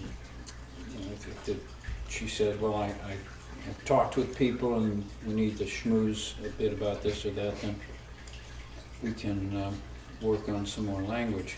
But I have a good sense that she's going to try to introduce it. This is the weatherization The bill. weatherization bill, yeah. Getting money for weatherization. Providing grants to low-income families Yeah. from a 2 cent per gallon fee on all fuels, which would gross about $12.2 million. But it also includes money to recruit and train more workforce, which is an essential. It is. Yeah. And talking with Dwight DeCoster, he said, yes, we definitely need more money, but we couldn't spend it until we found workers. Now, I did download the 132 contacts, mainly the chairs of energy committees across the state. So in the event that she does introduce it, with a keystroke, we could get 131 energy committees to talk with their representative about co-sponsoring it. Good plan. Yeah. I also am talking with 7 Days and Vermont Digger about doing a feature piece on the health impacts of climate change. I've been talking with people at the Department of Health and people in the state who are beginning to quantify what the cost of unweatherized homes is to the state. Emergency visits, lost school days, etc. So we're going to try to push the health impacts of unweatherized homes as a way for the governor to begin to embrace, you know, that there's some benefits in this, even if it's a 2-cent fee. I mean, that's 0.007% increase in a gallon of fuel. Who were you talking to at the health department? Jared Unger. Ulmer, I know him. Oh. I work, his dad and I volunteer at the museum, so, Oh, really? yeah. Uh-huh. I was wondering if it was Jared. Yeah, I mean, Yeah. he's done some marvelous work, Yeah. and he's eager to get an audience. Yeah, You have to work through their communications department or whatever, but he said if any reporter, you know, wants to learn something about it, he's a good place to start. Yeah, he's good. Yeah. Yep. And also Dan Quinlan. Dan Quinlan is a consultant to a myriad group of health-related professionals, and they want to choose 2 topics to approach the state legislature, and our bill is one of them. great. Yeah. Great. So that's why it really caused me to start looking at who are the experts on impacts of climate change. That's great.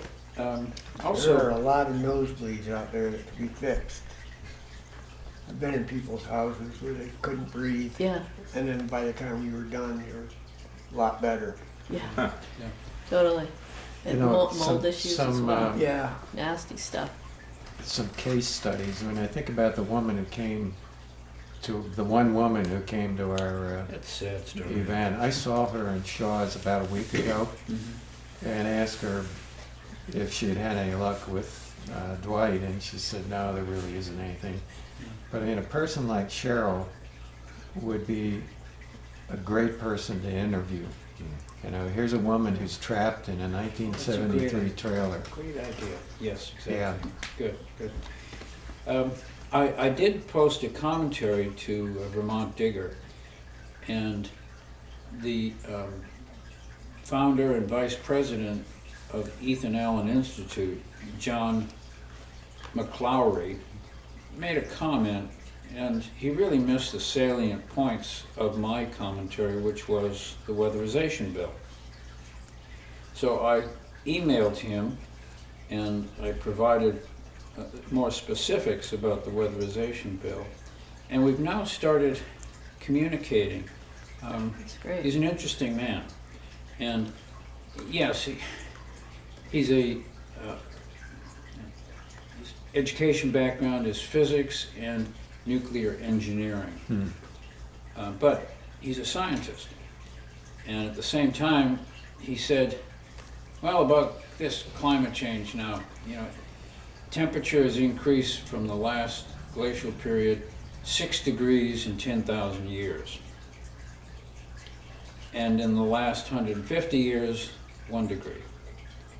I mean, good God. I mean, doesn't that prove climate Right. change Yeah, to a right. scientist? Yeah, You're talking about a trend line, it's like, bing! yeah, Well, So- and it corresponds with the CO2 increase. Precisely, Perfectly. Yeah. precisely. Perfectly. yeah. And so I'm Now, working. correlation, causation, I don't know. That's true, you get up.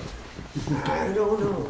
There are people who are Right. believers and people who are just, but this communication that I'm having with him is becoming sort of collegial. And I'm going to start poking his science background here, because I have a feeling, you know, he's a libertarian. I have a feeling that he's a little right winger there. pardon? He's a bit of a right winger there. Yeah, of course.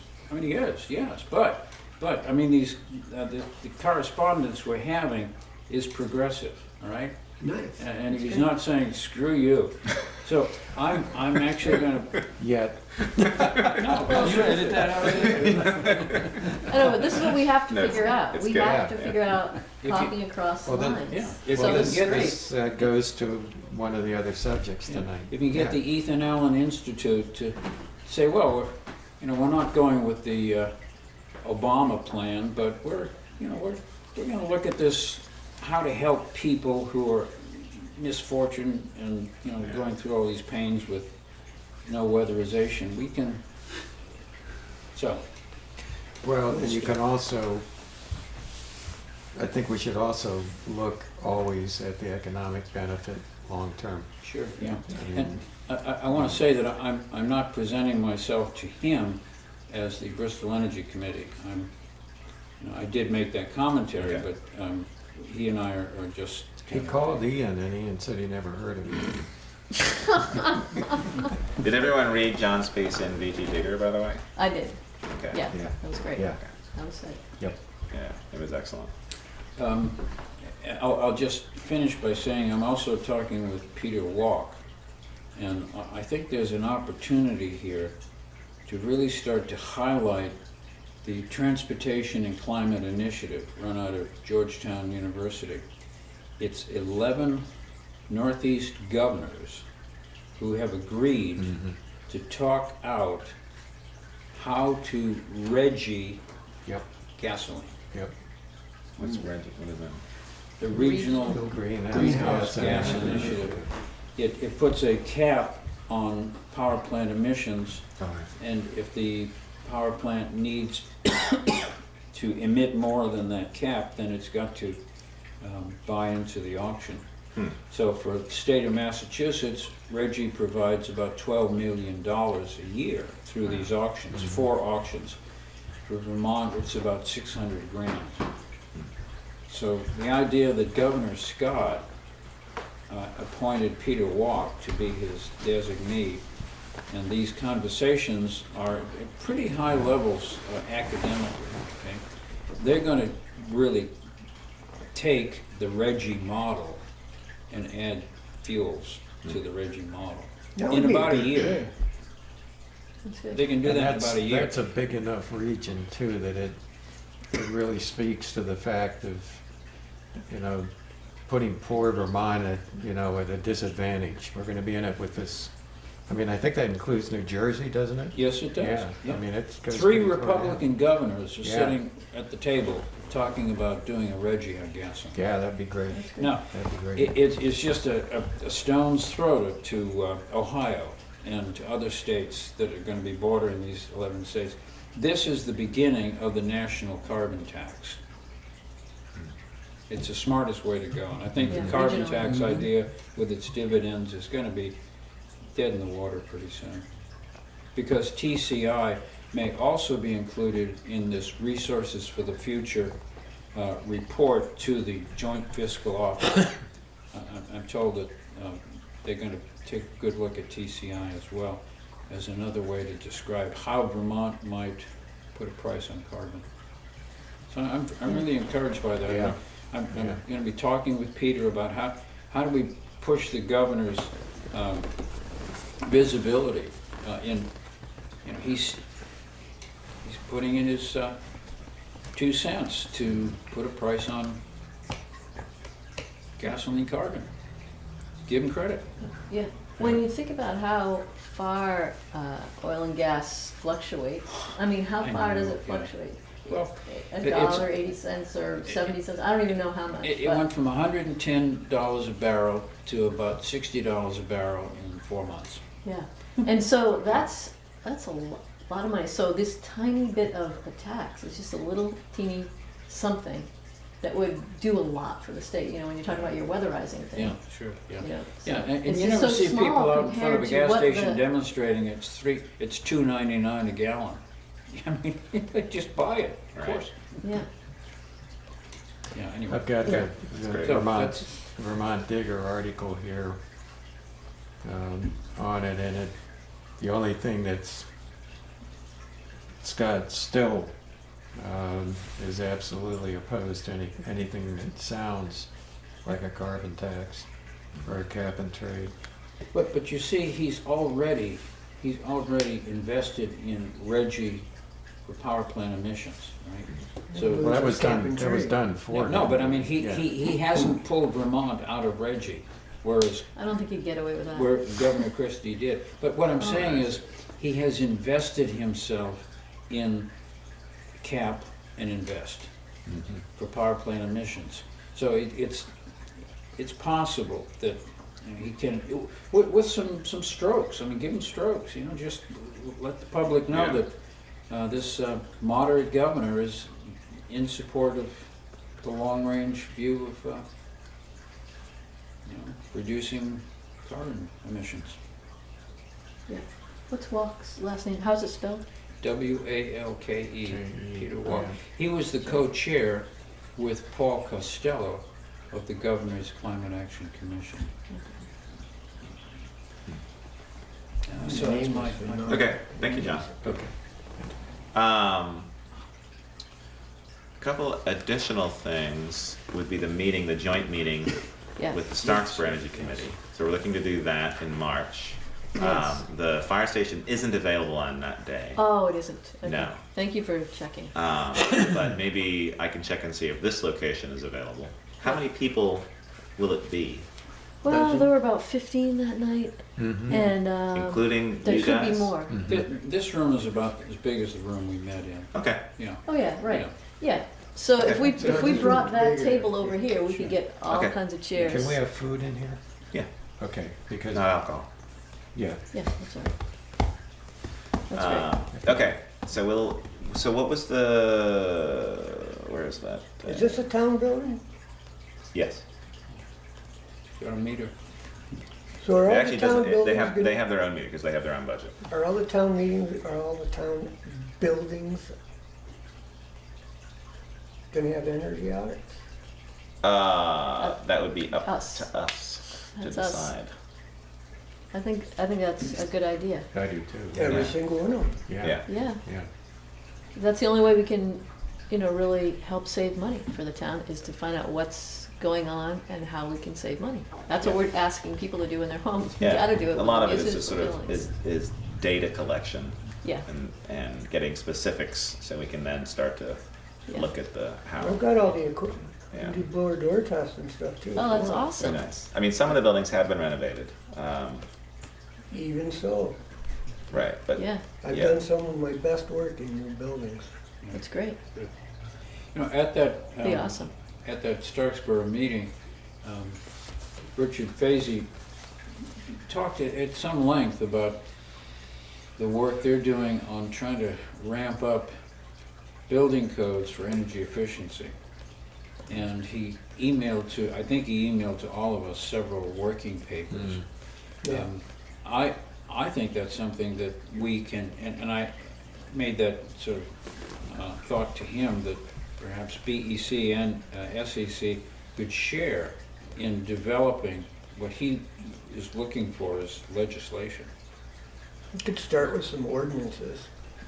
So he's done a lot of work, and I mean he's like This you is his said, career. he's Yeah, that's Okay. his job. he's AAA. Yeah. So Okay. if it might be something that the committee might vote on and say, yes, we want to Put that on the have our agenda names for that associated meeting. with Yeah. that. Yeah, that's something we're gonna have to be looking at before, well, sooner rather than later, probably.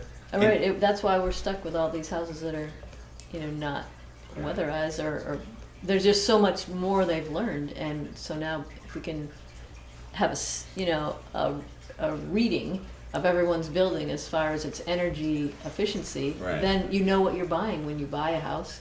And, it gives it a different worth. Yeah. And then it helps people go, oh, I want to have my, house updated so I have a decent energy number, for selling or whatever. Right. It makes it easier to sell it. You might not be able to sell it if it doesn't have a decent, right. Yeah. We bought our home Scorecard. and learned that the sellers paid $7,000 in 2014 to heat it. So, wow. and we're about 1/10 of that, but we're cold. Yeah. Yeah. Well, I mean, that's Just pay a little bit more, okay? Come on, I don't want you freezing in your house. wow.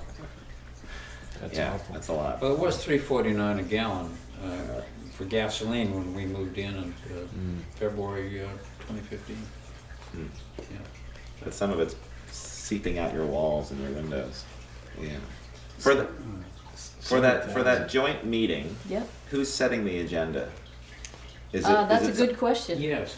I think I we're think- the hosts. Okay, so is that Well, I think we should talk to them and Yeah. get a joint Yeah. thing, because we started joint meetings. That was their first idea, and it was their meeting, and we jumped on it, and then we thought, you oh, just barged in? we're like, can we go? It was with Caleb's invitation that Right. we jumped in. Sure. Right. Caleb and Mari were there. They would also be there, so it's great to have representatives there. Okay. Then 'cause Well, that makes a connection they with the said they legislature. would try to be there. Okay, try to be Yeah, there. because Yeah, they're busy. it's a pretty busy Yeah. Yeah, right. time. So it's a No, Wednesday. no, we're having it that particular day because they have that week off. Yeah. That's why we Oh, that's chose right. that day. Yeah. That's- So they that's could- exactly So it's a right. Wednesday. So this space will be available. It will be. Yeah, because it's a Wednesday now. But I thought okay, But it's also but it's earlier. the first one. And don't they use it on Wednesday, but not the same Wednesday we do? They're like on the first and No, we're on the it's well. Sometimes it does change. Okay. If the board is having a meeting, the library board, they will meet downstairs. third. Okay, great. And Let's check in with them, though. I've talked to Nancy about that. Okay. Well, We- another, I just wanted to say with this, let's get it done really fast because he's wanted this for like a week and a half to get it on the minutes and get it out there. So if we can find out, it'd be great. It- However. Well, how do we set the agenda with him then? Well, we can. 'Cause we can that's talk. a He's not month going of to send it the away. agenda out now. He's going Okay. to set the meeting. He's just setting- yeah, and okay. put in their minutes for last. All right. Well, week. I will email him Okay. telling him that the library will use the space that we normally Yeah. use. Okay. the high school. I mean, there's all sorts of groups from Boy Scout. I mean, there's Right. lots of community groups use the high school. You know, often the small cafeteria or the large cafeteria. But this is This is more- comfortable. This is Yeah, if we're Yeah. comfortable. I mean, if we fit, if it's Oh, going to yeah, I work, think then that's This great. would- This would work. Okay. Yeah. But in terms of a larger group, that is another option. There are a few more I'm sure chairs. Yeah, and it's good to have a list of accessible. potential Sure. yeah, Yeah. spaces, especially as we set up more meetings and events and things like that. Okay. Yeah. Yeah, these are nice digs. Yeah. All right, so library location. All right, let's go back to our new business. So we're not going too long. It's almost 9:00. So, do you want to talk about this in terms of how there was some front porch forum discussion? You want to talk a little bit about that? Yeah, there's been a whole lot of discussion, as you probably have seen on Front Porch Forum, about the pipeline project with pro and con, and some mild name calling. Some of us have been called radicals, and which, whatever, it didn't get worse than that. But you could tell there are probably misinformed people who may be open to some reasonable discussion time. And my thought was to maybe see if we could engage someone like Fred Baser. Baser to moderate a meeting in which people could come, have 5 minutes to talk. What I was thinking was the kind of thing where we actually record right in front of everybody. I used to do this in my classes sometimes, where I'd put up a pro, a con, and then a middle where you could see a certain amount of possibility for reaching an understanding, if not outright change. And as people mentioned aspects of the pipeline project, we would list it so people could see it. The rules would have to be that you're not rebutting, you're presenting your own understanding. But since then, we have gotten a communique from the group that's involved in the pipeline project that they're thinking about the same sort of thing. Patty Heather Lee's, Oh, okay. that meeting, and I'm wondering if. Okay, you mean the coming meeting or a past meeting? No, the coming one. Okay, yep. Yeah, there was a recent email Okay. about getting together to, I think, facilitate some discussion. But I just thought, I don't want to see Bristol get polarized on Yeah. this issue, just because people say something and then go back in their holes, all of us, and I'd much rather see us out in the open, kind of talking, maybe having some little bit of food, be able to, I don't know. What do you think? I mean, I'm just proposing it, John. Yeah. I've had this conversation with Fred several times. I really hope that he would send a letter to the select board saying, you didn't follow administrative procedure, but he didn't go along with that. But I started talking with him about the safety record of the contractor who laid those pipes down in Massachusetts, and a very poor record of performance, and he really looked into that. And I was talking with Ian also. That should be highlighted in the minds of the public, that people who are laying these pipes may have terrible records. And No training at all, in some cases. But Yeah. yeah, he was describing where one of the pipes, I guess on Route 7, and then it went up about 6 or 8 inches. And you'd wonder, well, why wouldn't they just lay it flat? Well, it's because they hit a granite ledge. That's why. So, do they cut corners? That's the question. And I think a little exploration could probably find that it's not a good deal for Bristol to have inferior workmanship. Well, I mean, that's one of the con arguments Yeah. that would go up on the board. Yeah. Yeah. But they have a record now, and I think Yeah. you can dig that out through Yeah. contacts in Massachusetts. So, it would be advertised, and people could bring that research, Mhm. summarize it, and just put the information up for people to look at. The idea is to let everyone be able to speak up and share what they're feeling, so that Right. we help let go of this like in corners fighting, Mhm. but we're coming out and we're talking to each other and listening to each other. It's listening to each other, really. This And idea. it's separate from the lawsuit issue, which is a procedural issue. That really isn't about the pipeline. That's about the fact that the select board did not allow a vote. That's totally different from Right. whether or not natural gas should come. That is much more, has much more to do with the 90 by 2050 plan. We won't get there if we keep laying these pipes all across Right. the state, But at least in my view, Right. so that's something that you would bring up at the thing, maybe. But Right. but the purpose of that meeting you're talking about is so that people can talk and Air. be listened to. Yeah. Not to figure anything out, not to decide what's right or wrong. It's simply to, hey, we're a community who has a big controversy and we have a lot of different opinions. Let's be able to have a place where we can share them. Yeah. And then it could be taped or whatever, so people can hear, oh, this is what that Right. person, there's a lot of different, it's not just yes and no, it's lots of different reasons and concerns and all that. Yeah. I think it's good. I think it Yeah, could be I think- helpful. I think I don't know who discussion would is feel good. comfortable coming. I don't know how, it would have to, and you're saying it would come from the Energy Committee, or it's just an idea from the Energy Committee for talking with other groups to, hey, should this happen for the town's good? How should we, what do you think? So I have some worries about it. I guess.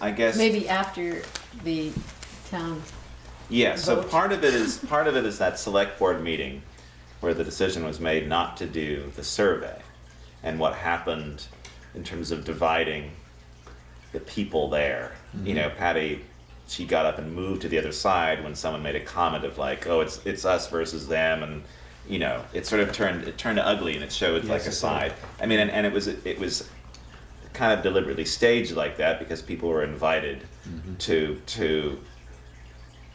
be positive about the pipeline and Yes. state the reasons why they wanted it. So my worry is that an event like this could turn into that. You could have people coming to express their opinions on perhaps the people who are part of the litigation process. Even though you're right, it is a separate issue, but people don't understand that. And I think it's the same thing with going back to the gravel pit. The same thing happened. Like, as far as I remember, the town wasn't being sued. It was the Lathrops that were being sued. But a lot of people associated the town being sued. And I think the same thing. I mean, the town is being sued here, but it's not against the pipeline. It was because of the process. Right. And so, and those two things are getting muddied together. So, would people come to this forum with trying to get closure on that or answers about that? So that's one of the things I worry about. I think we would have to, I think it's open to. right from the very beginning, indicate that this is about whether or not it's appropriate to expand the pipeline into Bristol. Right. Not anything to do with the litigation. Okay. But, you know, and the reason I think of Fred Baser is that he's an experienced moderator. He's a good authority figure. Yeah. People are used to him. I don't know if he'd do it. Perhaps John. Talk to the camera, ask him. Yeah.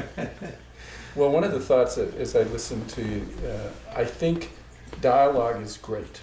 And I think a lot of things can get resolved positively if the dialogue is managed properly, which is, I think, what we're talking about. Yeah. If something like this were to happen, you know, and Fred may be the perfect guy for it, but there are also people who are professional arbitrators, who can channel, can guide the process, and they just have the skills to avoid conflict. I mean, I've been on teacher negotiating contract teams and so on.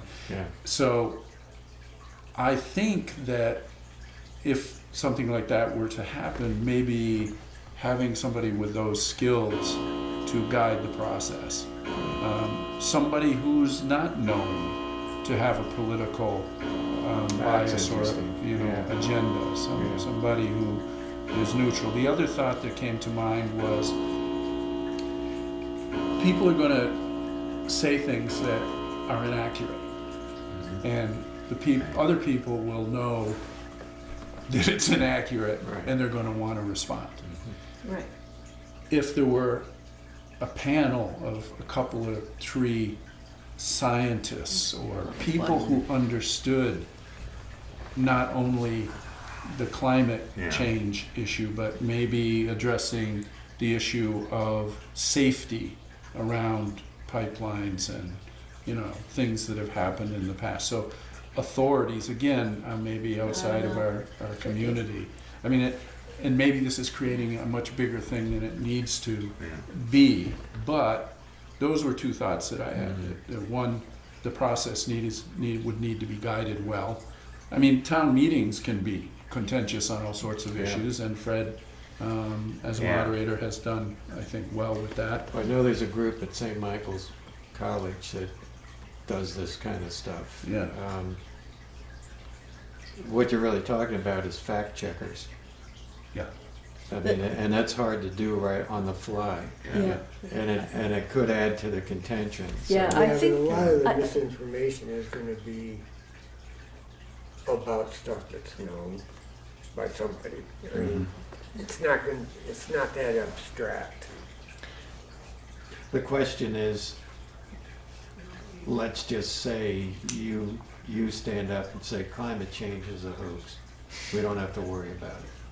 I think that And person. then, and then one of us says, well, that's not actually true, but we don't have the gravitas or the you know, But so. I just Who want to. has the gravitas to say that climate change is real and have Yeah. it deny or believe it? Exactly, and I just want to say what you're saying. You're responding to his thing. That's not what we're doing at that thing. No one responds. Not even an expert responds. Only people get to be heard. It's not about figuring out what's right and saying you're wrong, you're right. None of that. It's only being able to express yourself and then and honor that, and whatever they say is true for them, and that's good. Yeah, No that's one's gonna oh go no, you're south wrong. fast. None of that. Even But from it's an expert. but it's so what's the outcome Right, of an hour of doing that? right. You get to hear a lot of what people are concerned about. Even at the select board meetings, I loved hearing what people were concerned about. Even if it was the opposite of what I cared about, I heard where their concerns were coming from. I could just hear their humanness and accept it and be in the room with them.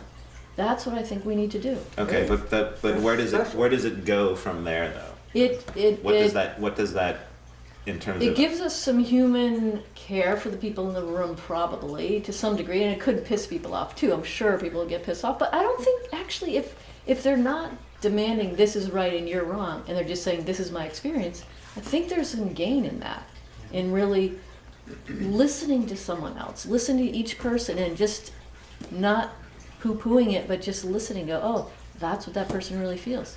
It makes you more human and more connected, I think, than what's going on now, lobbing things, which is, it's okay too what's going on now because people are putting out what they feel and you can listen or not. But in a room, you're actually seeing a person's eyes and you're hearing them speak their truth, and I think that's valuable, and that's what we're not doing. I completely agree with you, but I think in a room full of townspeople on a subject that can get a rise out of a lot of people, and you're not able to respond. If somebody says something that it's going to breed frustration. Yeah, but I People are mean, gonna be we have to, steaming by the time. yeah, Is there a But- time frame in mind? 8 hours? No, just kidding. You mean length of meeting? No, I mean. When? When, yeah. Until it's settled. I would think after town meeting day and, you know, not right away. I mean, there's nothing, the pipeline is on hold. Right. Yeah. So there's plenty of time to do this. I mean, another possibility, if we could pull it off, would be to have a panel of recognized experts and have people ask questions. State their opinion, ask a question, and have some thoughtful response. I think, you know, I'm of two minds. I want to get legitimate information out there, but I also want to give people a chance to vent, yeah. and not feel that they're being, one side or the other is being suppressed. And is this something that our committee would somehow host? Is that a thought? Because I think there's some risk in that. Yeah. Oh, yeah. As there's long as we a lot have of our risk in cards pointed out, I Yeah. guess. Well, if we don't take a position, I mean, if we avoid trying to channel, you know, the thinking in one way or the other, it might not be an issue for us. If, along the lines of what you're saying, you know, you got your panel, but also if it's an information gap, okay, so if we want to facilitate some understanding, maybe it's a gathering of concerns where there's not a give and take, back and forth kind of thing. It's come to us with your concerns, okay?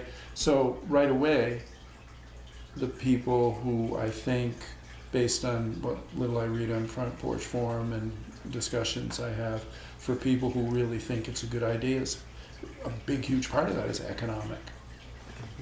Okay? So if you collect information and start talking about how to deal with those economic concerns of those people, how versus the people on the other side who are concerned about a much bigger thing, a more far-reaching thing, that the can't- we people can't- on the economics side may say, yes, but we'll fix that problem later. Right now, I gotta worry about heating my house. Right.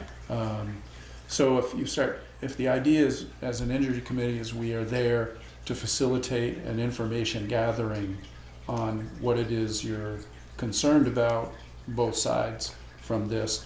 And to your point, people are hearing the concerns of each other in a format Yeah. that is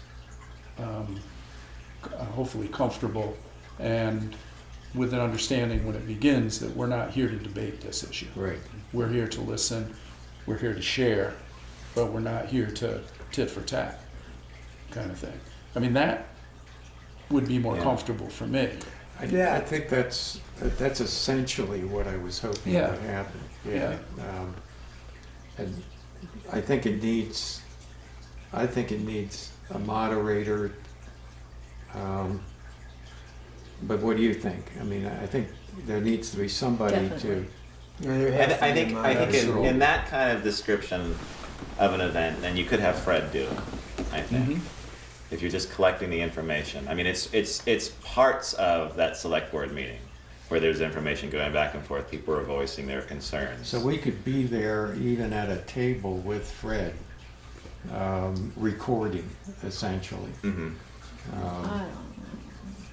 But Why would we be there recording? I mean, Well, we just- should I don't definitely know, have someone collecting- recording. No, no. Collecting writing down. Collecting the Yeah. concerns. Okay, I see Yeah, what you're that's saying. what I mean. Information. But why- Environmental, it's going to cost me a lot. It's going to, But why would we be collecting that information? because Why- as an energy committee, that's we're It's serving gonna- the town, serving And the then townspeople. then I think we would Okay. want to really start doing some research and postings. This issue has been raised according to our research. This is such and such. So, the economic argument works on a very short term. I really responded to what Christine said when she was running about the stranded asset aspect of it, and who's going to get stranded but the people who are most vulnerable. Mhm. So, I've got to leave, but I think if the motion were put to the Energy Committee, I would probably vote against any involvement with the Energy Committee, because there will be people there who say, you came with an agenda, and I hope you're satisfied, right? You got your, you Yeah. made your case. And it could taint the view people have of the Energy Committee.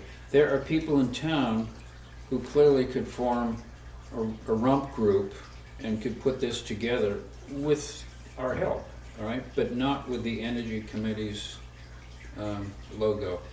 Yeah. Partly That'd be my because point. the Energy Committee's job is to promote conservation, efficiency, and renewable energy.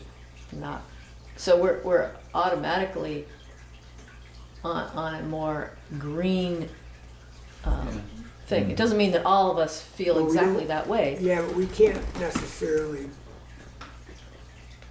push that.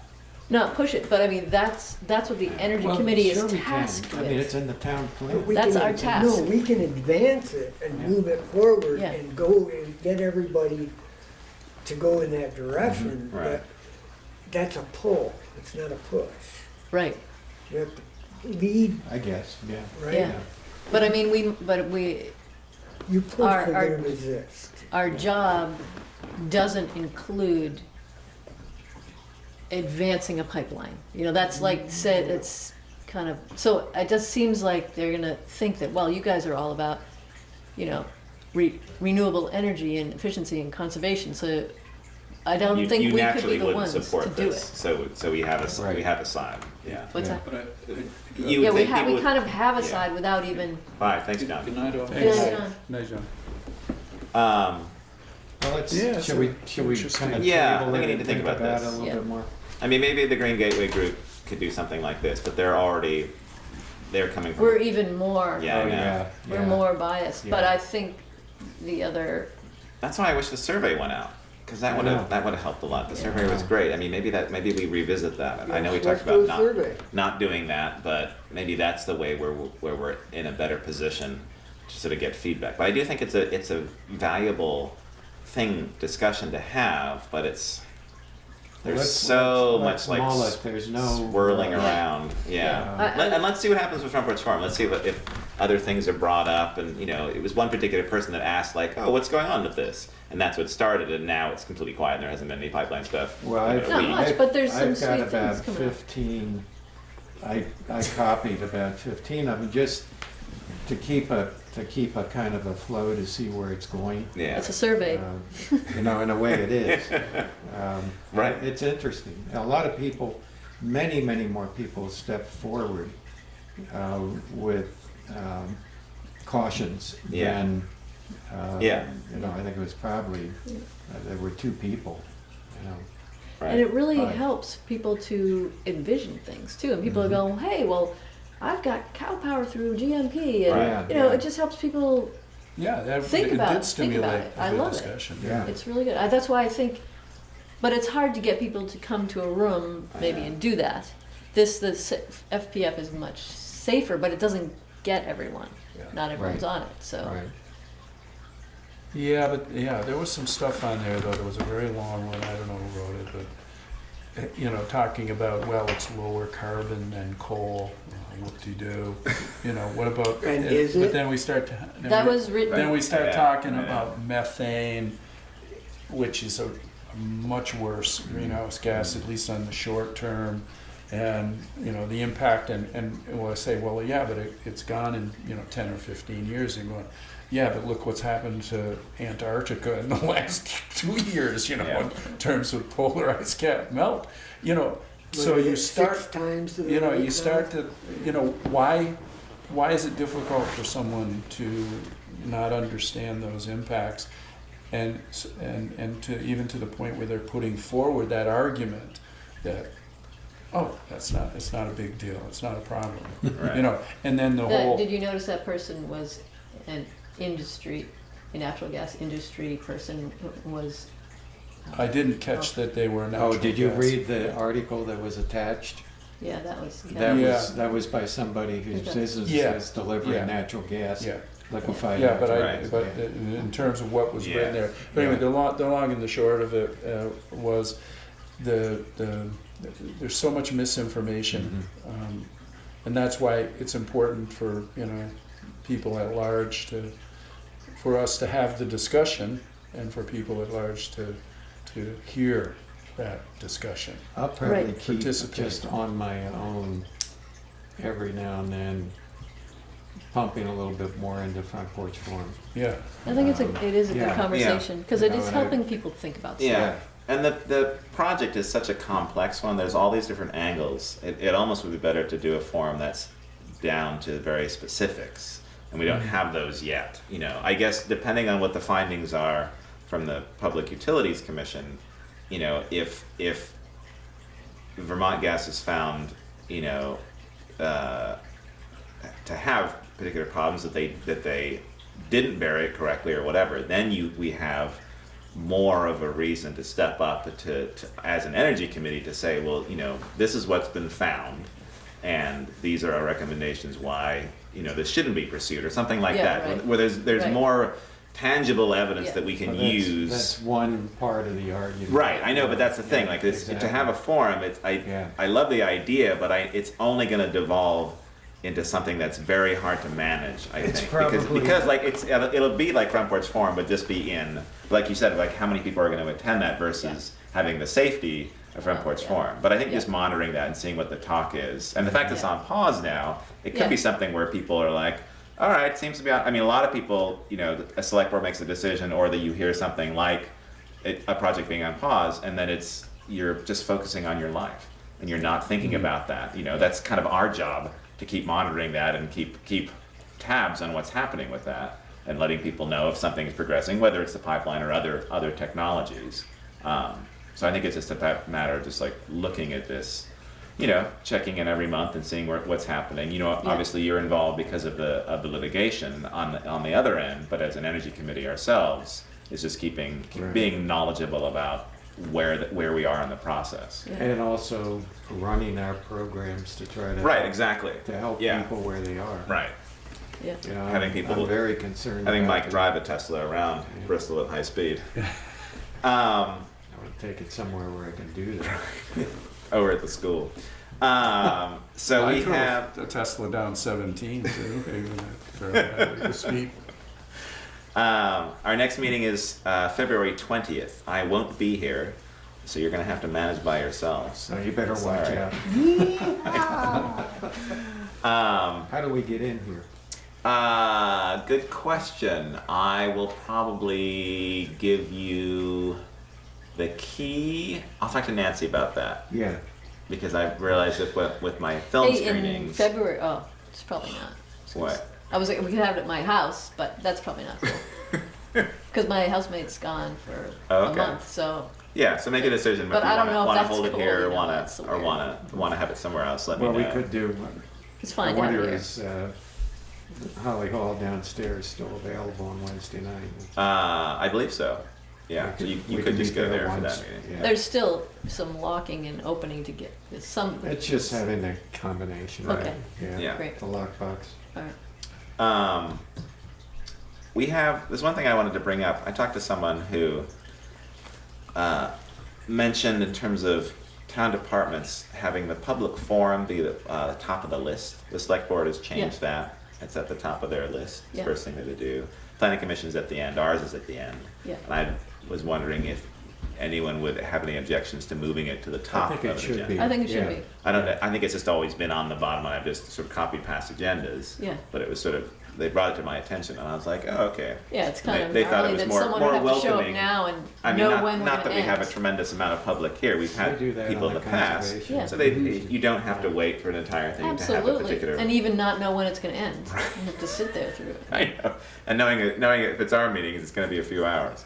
So okay, so I think for going forward on agendas, I'll put that as similar to the select board. We do at that on the top. Conservation Commission. Okay. Nobody ever comes. I know. So the only one would be the planning commission. Maybe I'll talk to Katie about that. You know, I don't think there's any reason. I think they moved it. It used to be at the top. They moved it because there was a lot of discussion with past planning commission Yeah. and town plan discussion. So it took They a long time. needed to get their business done Yeah. first. So Yeah. so it might be something that they don't change, but for I us, think you can put a time limit. that's true. You And know, the select board First does that, 15 yeah. minutes, yeah. Yeah. So I will do that for the next meeting. Are we gonna say a place yet, or are you gonna, since you're not gonna be around? I guess it's probably easier to use Holly Hall. I Okay, think it we'll do is. that. And just Great. and what I can do is I can make sure that that's on the docket there. And then in terms of the agenda, does someone want to create, Sally? Yeah, Sure. we can do it. You were just volunteered yeah. by. Did someone point? I didn't notice, I was just looking down, okay, Somebody point? I don't know. And someone spoke to me suggesting that Sally might be a very good chair of the Energy Committee. Yeah, I wanted to talk a little bit about that. Would you like to discuss that? I like Well, the you're idea, feeling you can't be a. Well, I you feel are if elected. with my select board run, if I do get a position on the select board, makes it yeah, more Yeah. difficult. You're busy, my, yeah. my focus would need to be on that. yeah. You know, I go to the meetings, but it's more than that. But we have and- to be able to yell at you too. Right, exactly. I like the So- idea of having a little more collaborative, agenda making and that kind of stuff. Yes. I mean, I'd be glad to facilitate, and maybe we even, I don't know if other people would want to sometimes facilitate. It would balance our maybe Yeah. our input more, so that Yeah, I don't know the officialness of if a committee has to have a Right. chair, or if it's something where it's just someone leading the meeting. yeah. You know, we've had Facilitator. Sal and I have experience with that in terms of Yeah. that changing, having a timekeeper or having Yeah. a particular person There could be a running chair meeting, and that and can a different change, or person it can actually be for 4 facilitating. months or a month or what. You could decide about that. Obviously, agendas need to be created, Yeah. and work needs to be done. So, I guess it's, is there a better way that we could do this to get everyone involved? and the question too is does the town have any expectation of how it should be run? I don't know. I don't either. I think we should think of what would work well and see if the town would be okay with that. Okay. You know, it could be co-chair, Could be a couple of rotating. co-chairs, or it could be, you know, if I was part of that, then there'd be someone else taking minutes probably. Yeah, sure. So Yeah. So someone else might want to lead, and I would it could still take even minutes. be if somebody has a particular topic that they want to present or deal with, they would chair at that. Right. Meeting, yeah, Yeah. right. Okay. Yeah, it would be nice to sort of to have each member involved in different ways too. So much of it is, if it's a chair, it's sort of whoever that is leading it, going through the list. Part of it is just Creating the agenda. Yeah, and all part of it that. is just sort of going through and making sure we're just not chatting away for hours at a time. I mean, we do that anyway, but we're also going through the list. But then it's actually having stuff to do and Well, doing it is it. an order of business. And Yeah. you know. Yeah. It might be shorter if I was running it. So you'll get input from the rest of This group? the group For for the 20th. your February meeting, Okay. and then in March we'll find out Yeah. if I have enough votes, and that'll determine whether I stay the chair, or it actually doesn't, because even if I don't get enough votes, then maybe we look at of changing how we're running the meetings to get more efficient, to get more people involved. More involvement. And more delegation, I think, would Yeah, be I think a that's better great. thing. I think delegation. And also bringing each one of us bringing projects Yeah. to it. Things we you know, really I care think about. you've brought in projects, since you've joined. There were particular things that you wanted to accomplish and do, and I think that's been very successful. John's, with his legislation is doing that because that's his focus. But I want to sort of bring more people into this. Yeah. With what you're sort of passionate about and the reason that you're on the committee. And you've been on for ages. What do you Wow. want to do, Mike? Exactly what I'm doing. Show up for the meeting when I'm not somewhere else. Right. You were talking about Tom Taylor. Uh-huh. Is he the Tom Taylor who goes to Haiti and places like that? He may be. Tom, yeah, he may be. What's the connection? Well, there's a Tom He Taylor. lives in Essex, Yeah, I believe. I bet you it's the same one. Is it still a part of the He's- meeting? He's Kidding. made, he's working on water projects and all kinds of things, if it's the same one. Yeah, it sounds like Tom. He Yeah. left teaching. He had some health issues. He was at Mount Abe for quite a while. He's got a project going in, Then he in left. Haiti. Boy, it must be on, a dozen years ago or so he left. He's come to our church a couple times and talked about these projects that are phenomenal, low tech, low cost, workable, Yeah, he's locally sourced, he was an pragmatic. extremely Nice. creative guy. Did some great stuff. Sean could probably speak to that. Yep. Yeah, I was in history class. Yeah, yeah. So he's He's an exceptional guy, I think. Yeah. That's great. yeah, Yeah. Tom Taylor? creative. Yeah. Yeah. Tailer. Yeah. Yeah. All right. Well, let's adjourn Okay. for this evening. Yeah.